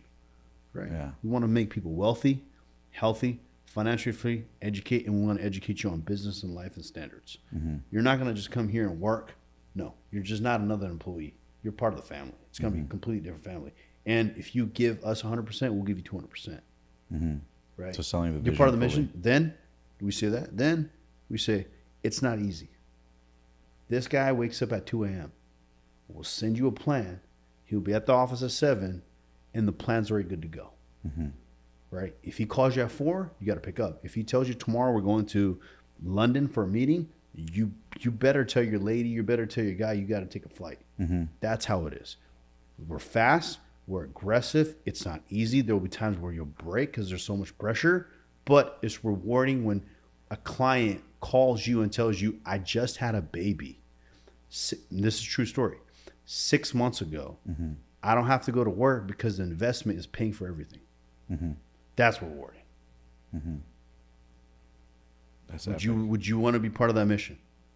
Right? And then you're like, okay, you're going to be part of the mission. You only get 90 days to be part of this mission to prove it. The more value you bring in, the more genuine you are, you last. There's been people in our organization that agree. They're all fired up and everything. Yes, oh my God, I want to make money. I'm going to make change. I'm going to make yada, yada, yada, yada, yada, yada, yada. Right? And then 6 months later down the road, you're not hitting your KPIs. You're not doing this. You're not doing this. Get out of here. Yeah. You know? So then it was like 6 months. I'll give them time. I'll give them time. You know, I've bought people cars too, just so basically this person can, you know, take the kids to school and then still make it to work. I've paid for rents. I've paid for this one guy in Bangladesh, his sister-in-law, flew her to India just so basically she had brain tumor, do a surgery. I paid for the whole thing. No questions. I haven't even asked for a penny or anything like that, right? It's like, dude, it's like if we're not helping each other out, then what's the point of the money, the success, and all that kind of jazz? Yeah. Right? And so it's like but if I'm able to do that for you, what are you able to do for the mission that we're trying to go towards is the other question. Make sense? Well, yeah, absolutely, bro. What do you think most people, and I love that you're sharing this, what do you think, obviously a lot of entrepreneurs ask you a lot of questions, what do you think most entrepreneurs get stuck on the most? Because I'm sure you've been around a lot of high-level people, so you've seen common denominators of success, but you've also seen common denominators of entrepreneurs' problems or challenges or patterns in their questions. Where do you think most people get stuck, and how can they sort of get past that to get unstuck? Stuck in as far as like the mindset part of it, or like a business stuck? Either or. A lot of times I feel like there's overlap between the two, right? When it comes to mindset, they just get into fear if they're able to do it or not. Because they've never done it? Like, because the they've fear never of, done it. I've never done this. Imagine I don't know this. what the negotiation looks like. Correct. So let me Yeah. ask you this, Omar. And okay, imagine yourself in a dark room. Okay. You can't see anything, right? Now I give you a flashlight. How far can you see? A couple feet ahead of you at a time. Yeah. Or if you get another one. Now I'll give you 5. Now I'll give you 10. Now I'll give you 30. Now I'll give you 100. How far can you see? See everything around you, yeah. Exactly. So knowledge, people, information is like flashlights. And that a lot of people, they get scared and all that kind of stuff because they don't have the knowledge and information and they don't want to be called wrong. But that's never gonna happen if you're not asking questions. Dude, I'm at this stage in my life, you know, I'm helping other people. I still have a mentor. My mentor still has a mentor. I have people that I can call. I get anxiety, right? When you pick me up, I was talking to one of my guys. Dude, have you seen the show Billions with the stock market one? Yeah. With Rezov, whatever it is. Yes. You know, he has a lady that does the thing, like the physical therapist. Yeah. I have a person like that for my company, Yeah. right? And I was talking to him, I was like, Dan, his name is Dan Gordon. Dude's awesome, bro. And basically I'm like, Dan, look, I'm going to hire you. You know, we did that thing. I'm going to hire you and everything. And I was like, look, all I want you to do is whatever people's problems they got, personal, financials, whatever, anxieties, whatever, just take rid of them so they can perform better in life. I just want to make better humans. It has to do nothing with my company or anything like that. Because I want them, if someone's fighting with their girlfriend, right? You find it's something internally, figure that shit out. I don't want to figure that shit out. I got organization to run. He's like, done. You know? So imagine that. I'm the leader of the CEO type of guy. I'm a go-getter and all that kind of stuff. I still have anxiety and shit I need to work on too. And I have a guy like that working with me. Does that make sense? So that's what a lot of CEOs, they get stuck on is they know it all. You don't. I don't know it all. There's been times where I'm on a call and they ask me a question. I'm like, dude, hold on. Let me get back to you on that. I'll get back to you on that. I'll get you the answer. But that's a good question. I don't know. And it's okay to say, I don't know, rather than give them the wrong fucking information and pretend like you're the dude that you know it all. Right? Yeah. Like, okay, got you. What's the question? Okay, give me about 1 or 2 days. I'm going to get you an answer to that stuff, and let's freaking elaborate this together. Okay? Thank you for asking that question. That never came into my mind. I've never came in with this case scenario in my life. Right. We'll figure this shit out. Right? And now what you're doing? Now you guys are learning both together. Right? The other thing is, too, a lot of, like, again, it comes back to, again, curiosity. We're done being curious. We're stuck doing what we're stuck. My dad, you get to the point where in life where you get a certain age, and that's when you start calming down and relaxing. You've done enough, right? And that's pretty fine. But then there's some people who are our age, 33, 32, right? And they stop being curious. Yeah. Right? Why wouldn't somebody come to you who's 35, 36, even younger and be like, Omar, you run this successful podcast. You've sat with so many entrepreneurs. Here's my paper. Here's my pen. Give me everything you got. Imagine where they would be in life in the next 2 to 3 years. Does that make sense? Right. You know, I'm over here. I'm talking to Omar, and I bring my podcast guy over here. Your camera guy's over here. I asked him a question. Hey, bro, how are you recording that? Remember, I asked you that question. Yeah. I don't need to know, but I'm curious, dude. You got these. We have the same cameras. What is it? Cinema X 7 or 7A or something like that. Right. Phenomenal cameras. Yeah. With the Black Magic ATM Mini and everything. Right. Yep. That's curiosity. How do you have that connected? That's what we need as CEOs. We always need to do is always be learning the subject. Always learning. Yeah, curiosity. Yeah. I think that's the biggest key successful ingredient that I have in me is I'm always learning. Number 2, I always accept that what I know and that what I don't know, and I always want to learn. You know, and I know that I'm not the perfect guy, but I know that I'm okay to be I'm not the perfect guy, but I'm comfortable knowing that I can teach or I want to learn or do whatever I want, and I'm okay knowing that I'm not that big guy, right? But I want to learn. That's where humble comes in. Does that make sense? Yeah. You always want to learn from kids. I'm learning from my son every single damn day. It's funny. They said that there was a study recently. We were talking about this yesterday on a podcast that they say that more people try new activities from 0 to age 15 than from age 15 to 50. Why is that? Because if you think about it, when you're a kid, like little kids don't go, "Mom, what's my passion or what's my purpose?" Right? They don't ask that. That's usually a symptom of people being older, not finding their thing because they're not trying things. When you're 0 to 15, you try talking to that guy, you try talking to that girl, you try gummy bears, you try baseball, you try soccer, you try basketball, you try karate, you try whatever, and then based on how you feel, you get the experience, you do more of what you like and less of what you don't. But when you get older, you don't want to look silly trying a new activity at 34. I don't want to go try playing basketball at 34 or randomly, or I don't want to go try golfing, or I don't want to try this. When in reality, some of the biggest opportunities come from not necessarily the activity, but the energy of being in the curious activity, right? Like a perfect example I was telling you off camera that we ended up going to the Encore Wynn Hotel, and out of curiosity, we went to go check out like a certain back portion of it, and we ended up running into Conor McGregor's manager, which just because of the curiosity of it leads to us connecting with him. God willing, we're going to do a podcast with him, and who knows some of the things that will lead to. So that's just one like trivial example, but I can give you a ton, whether it's, a time, for example, where I went for a golf lesson, and just out of curiosity, I went for a golf lesson. I ended up meeting a guy who was connected to somebody. They ended up connecting me to a trainer. They ended up connecting me to John Paul DeJoria, the billionaire founder of Patron Tequila and Paul Mitchell Shampoo and Conditioner. And we ended up interviewing him right after he sold the company, Patron to Bacardi, for $5.1 billion, like a month or two after. But if you trace the cord back, it's just me pursuing a curiosity that led to the open door. And most people don't do that. Most people, I'm not really a golfer. That's not really my thing. Or I'm not really a thing. But if you keep stretching, learning, like you're mentioning, even with the aviation, you're on a plane and you're like, you know what, fuck it, let's make a phone call the lawyer, get the thing in motion. Things happen, right? Things in motion tend to stay in motion. Yeah. So I love that you mentioned that. I think that's so important. Yeah, the aviation. Another thing, aviation we're thinking of. We're flying from Miami, JetBlue first class, and I was one of my buddies next to me. So the JetBlue, it reclines full all the way, right? We just flew on JetBlue from Miami too. So yeah, dude, I love flying JetBlue first class. Yeah, the full leg experience, and you get the mask and the earplugs and everything. Yeah. It's amazing. So we're flying back, and I'm looking at the plane. I'm like, there's probably I did the math real quick. ChatGPT is my friend. So I'm like, how many seats are in here? Like 200 something seats. I'm like, okay, how many first class? I'm about 26, right? And I'm like, okay, so 3 of them is us, 6 of his family, half of them are just taken from us. And then I'm just texting him. I'm like, hey, bro, wake up. He's like, what? I'm like, dude, how come there's no airline that has the whole thing as first class?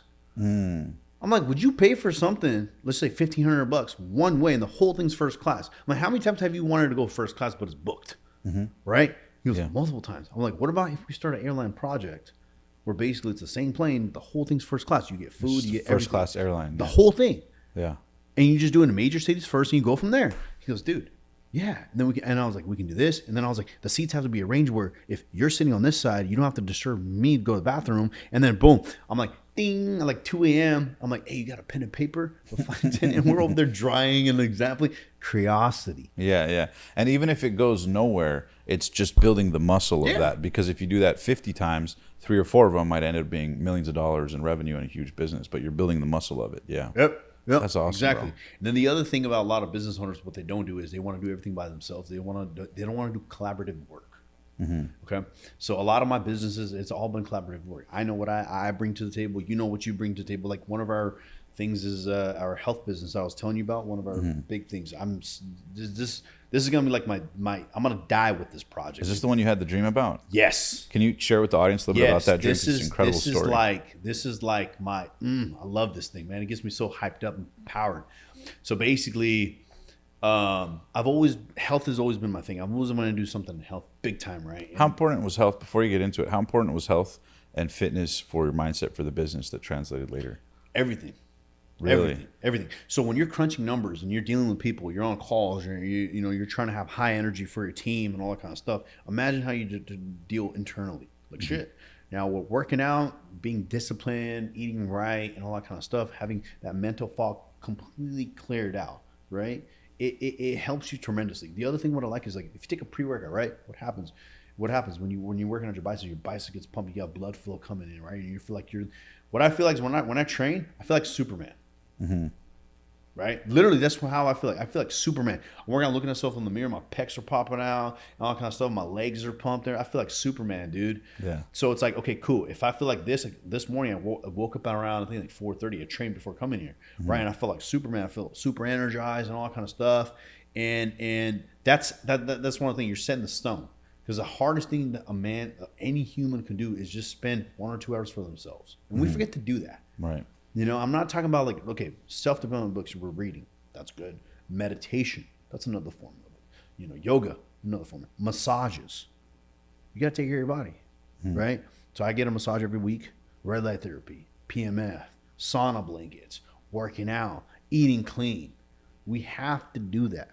Because if you want to build a business, or if you want to stay long, we have to think about longevity. It's huge. And that keeping this clear is the biggest thing, because everything's right here.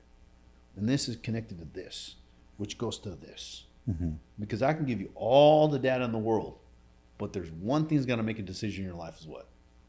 Your gut feeling and your instincts. Right?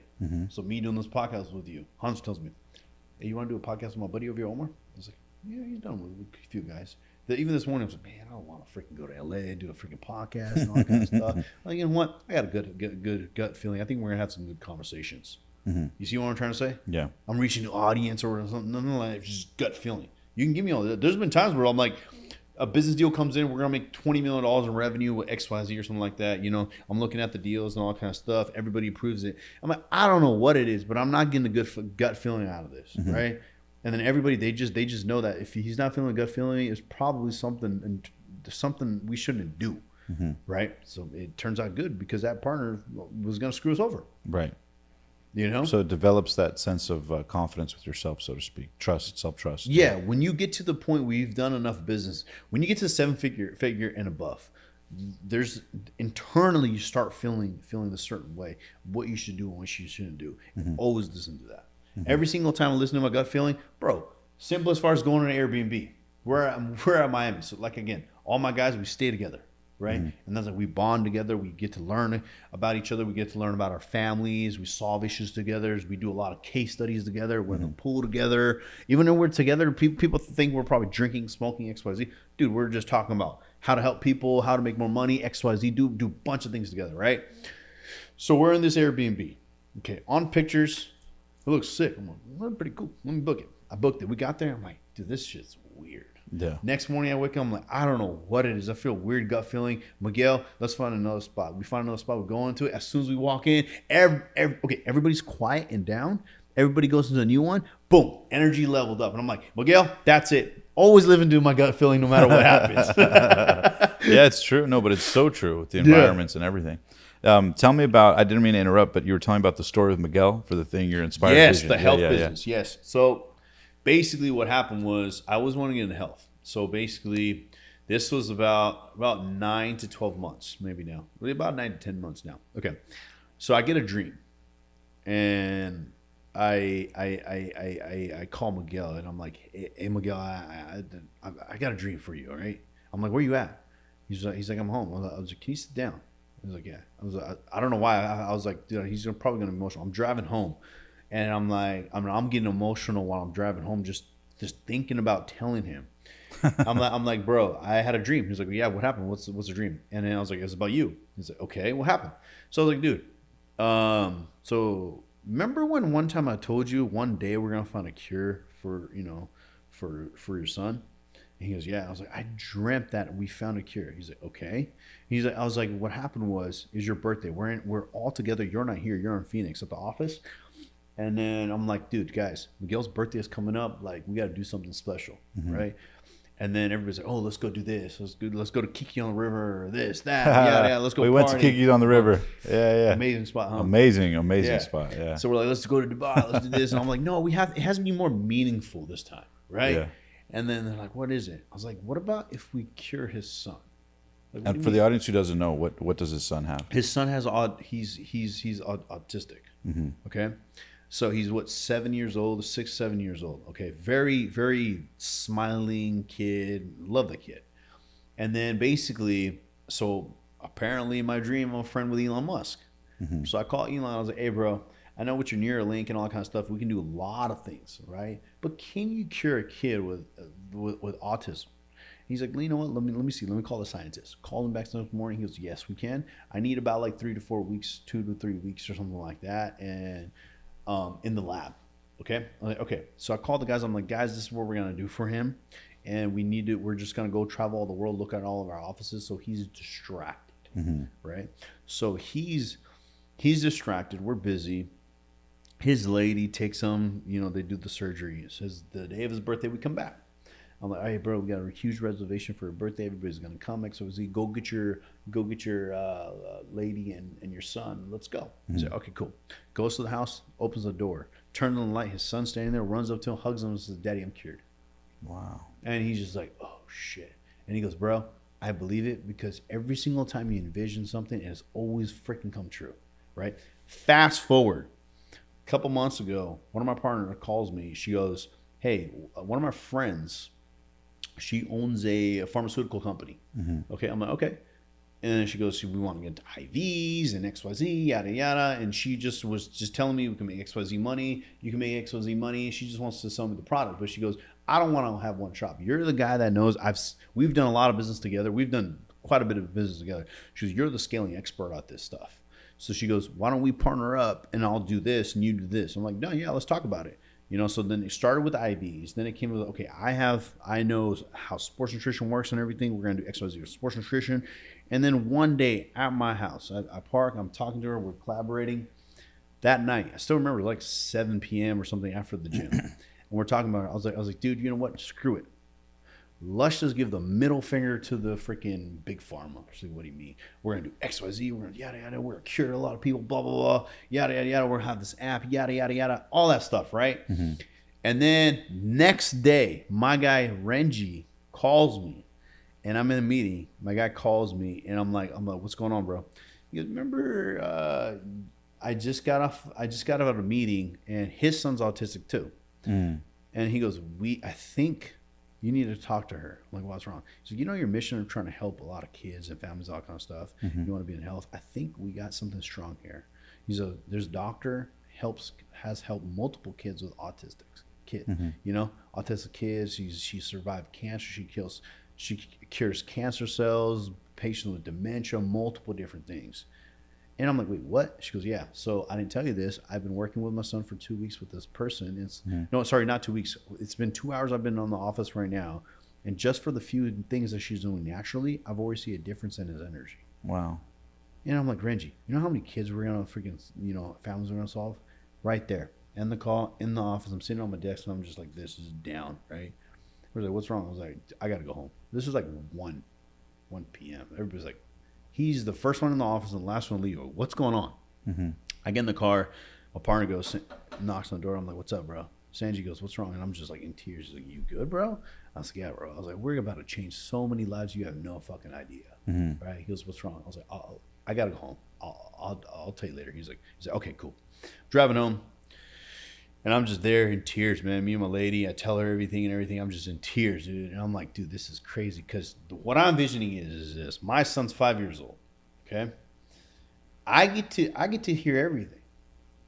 his pain, what he wants, how he communicates with me, tells me I love you, kisses me, plays Grand Theft Auto, Need for Speed, now apparently Minecraft, right? He does all that stuff. But then you got over here somebody who's really close to you, like a Miguel and a Renji, who are in your team, in your circle. They're like family. Their family becomes your family. You look at their kids and stuff, and you're just like, you see your son, you see their son in the same sitting. They're over there just doing their thing. You see your son over here interacting with everybody. You're just thinking like, you put yourself in those shoes like, man, I wish my son did this too. Mm-hmm.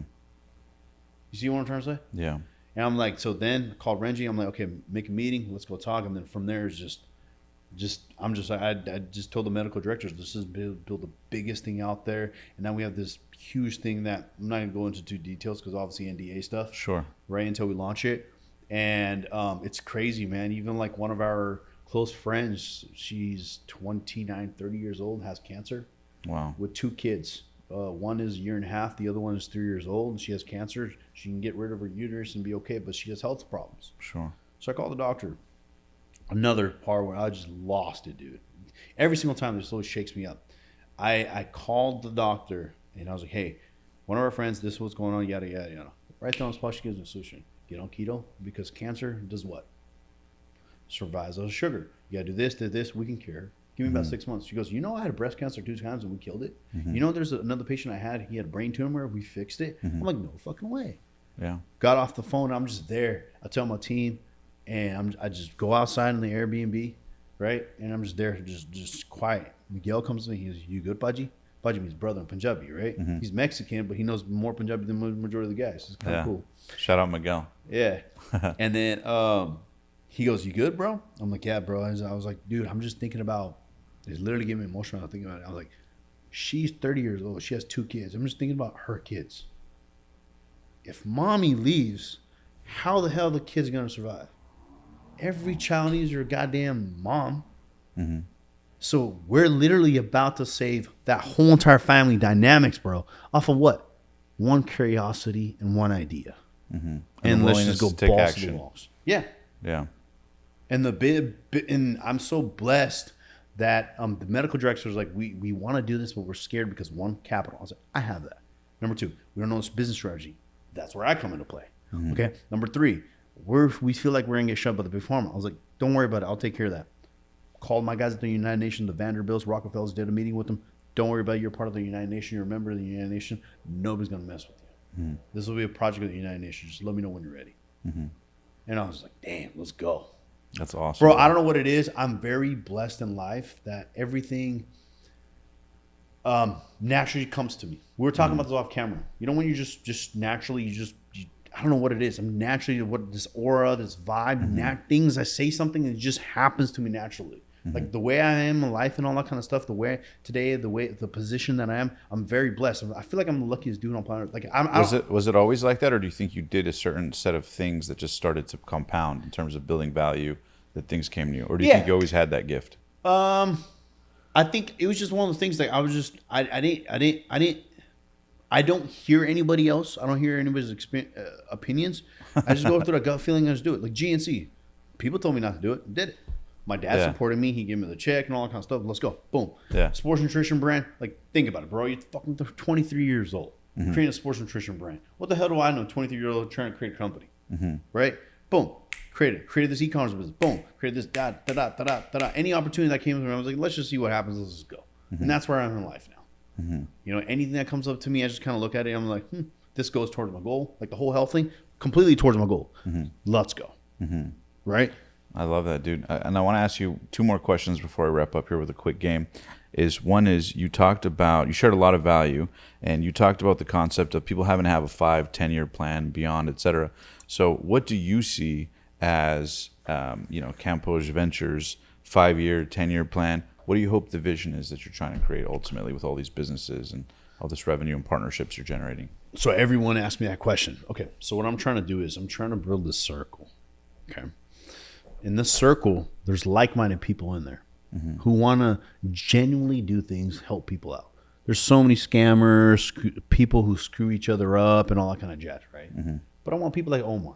I want people like Miguel. I want people like Renji. I want people like some of my partners that are out there in the world trying to genuinely help people get together and do collective big things. That's all I'm trying to do, right? And I just want to be that one guy in the middle connecting people together. That's literally all it. The other thing, what I want to do is a random thing. They're like, Ami, what's next, right? I was like, dude, give me 10 years. Let's get an island.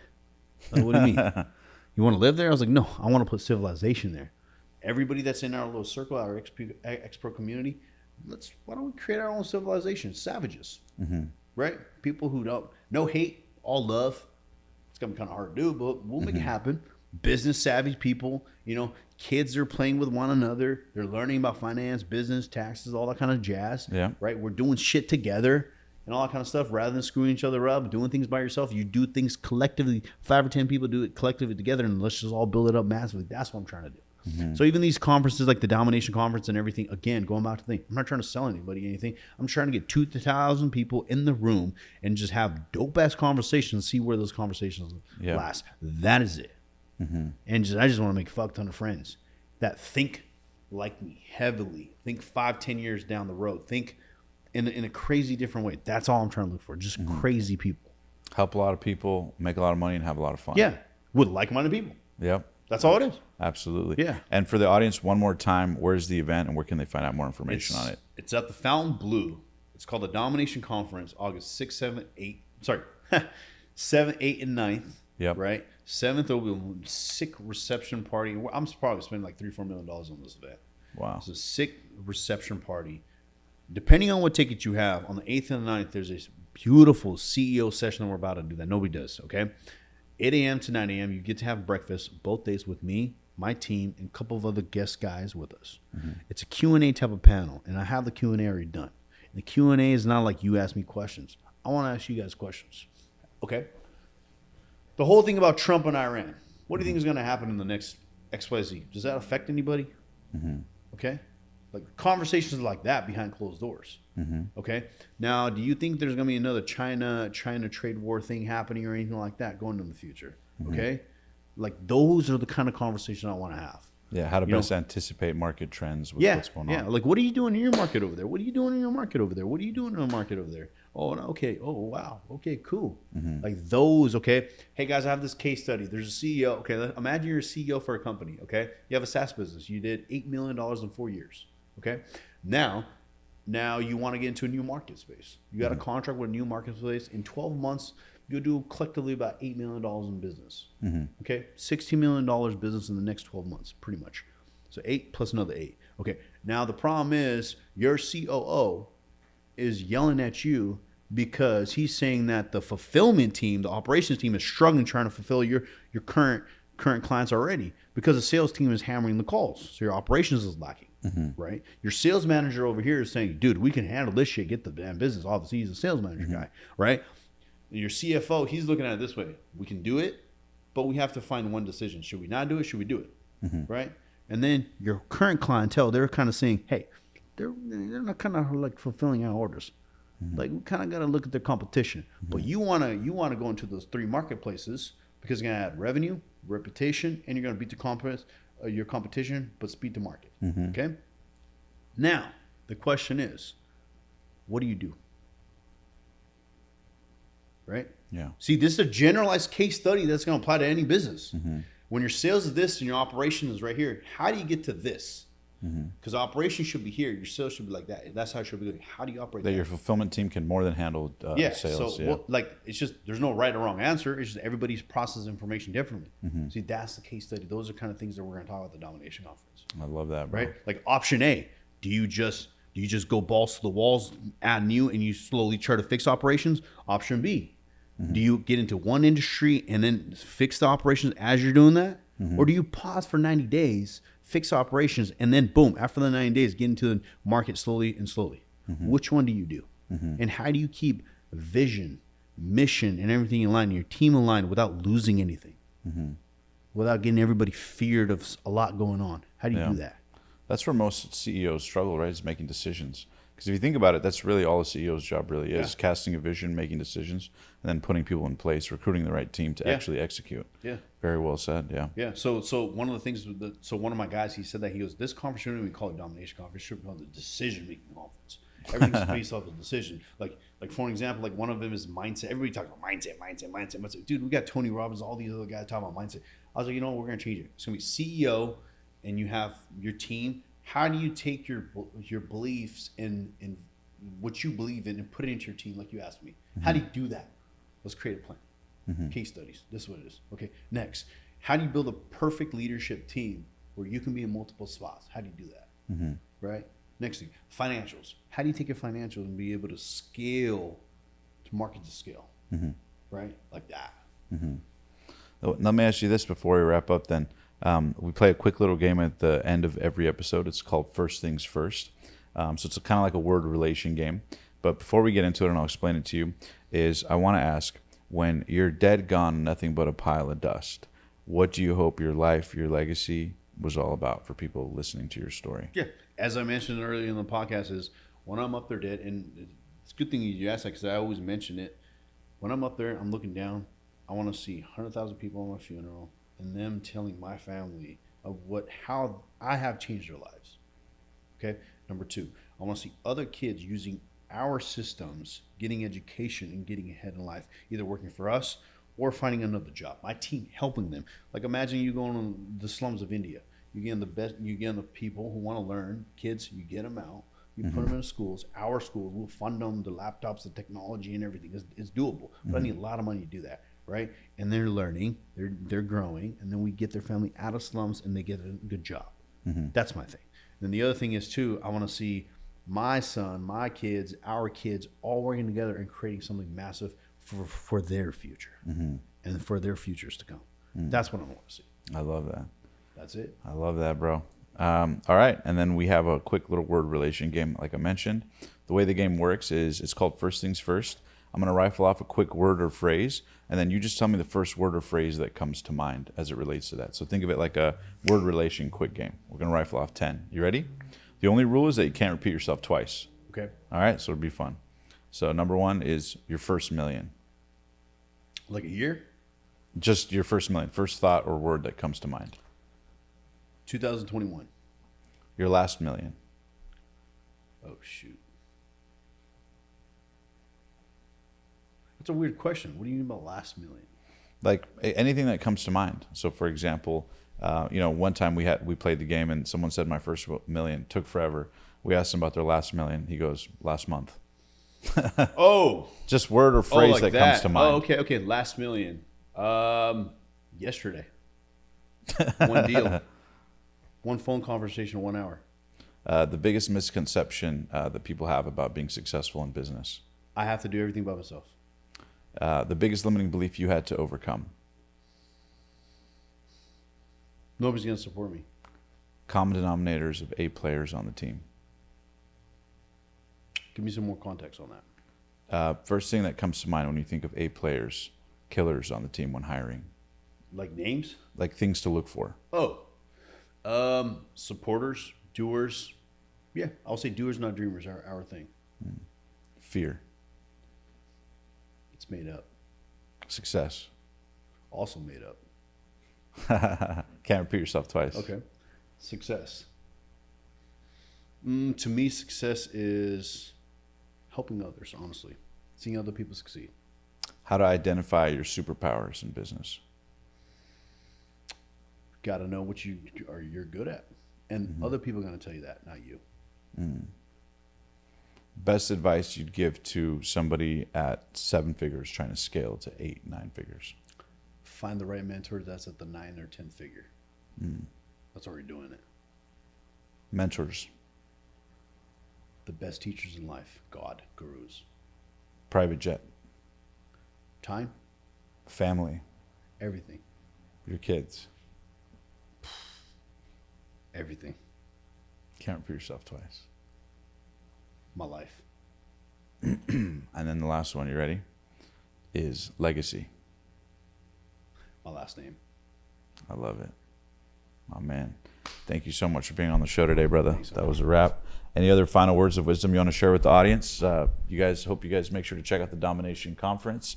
We'll put the links in the description down below, but any final words of wisdom to share with the audience to pursue their dreams and make their vision a reality? Yeah. All I gotta say is doers, not dreamers. The reason why I want to say this is if you're doing and you're not dreaming, just don't dream about it. Just do it. Everything I've done in my life, I just did everything that came up to me. Hey, go do a podcast, Omar. All right, let's go do it. Let's just see what happens. Every single thing. You envision something. It's okay. I've had people in my life who basically they want the perfect product. There's no such a thing as a perfect product, perfect life, perfect vision. Nothing. You just go. You enjoy the process, right? You document it. Another thing I love the saying is like, life is like a movie. You get to pick the movie you want to live and how you want to live it. What do you want to do? How lavish you want to live and all that kind of stuff. That's it. As long as it's the right life, it's your life. You choose. You make the right decisions. You make the wrong decisions. It's completely up to you. You're accountable. The reason why I am sitting on this chair, the reason I'm talking to you guys is because I chose this life. Right? There's other people, they want to get to this life, but they don't want to do the work. You have to do the work. You got to wake up at 2. You got to sleep 2-3 hours. You got to sometimes carry your son and be on a phone call. Sometimes you got to have, where you have a deal that's $50 million, have to let it go. You have to. That's just part of things. Again, doers, not dreamers. If my dad can leave everything, sacrifice, his family, his everything, the thing he loves, come here and build the foundation, and I can leave and build a foundation, you can too. But it all stems to one thing: discipline, sacrifice, and just try to find something higher before you die to do. Simple, sweet. Oh, man. Thank you so much for being on the show today, brother. Guys, make sure to check him out in the description down below, as well as follow social media and check out the Domination Conference coming up soon. Till next time, live strong, live with passion, and like he said, go make those dreams a reality. We'll see you guys next time.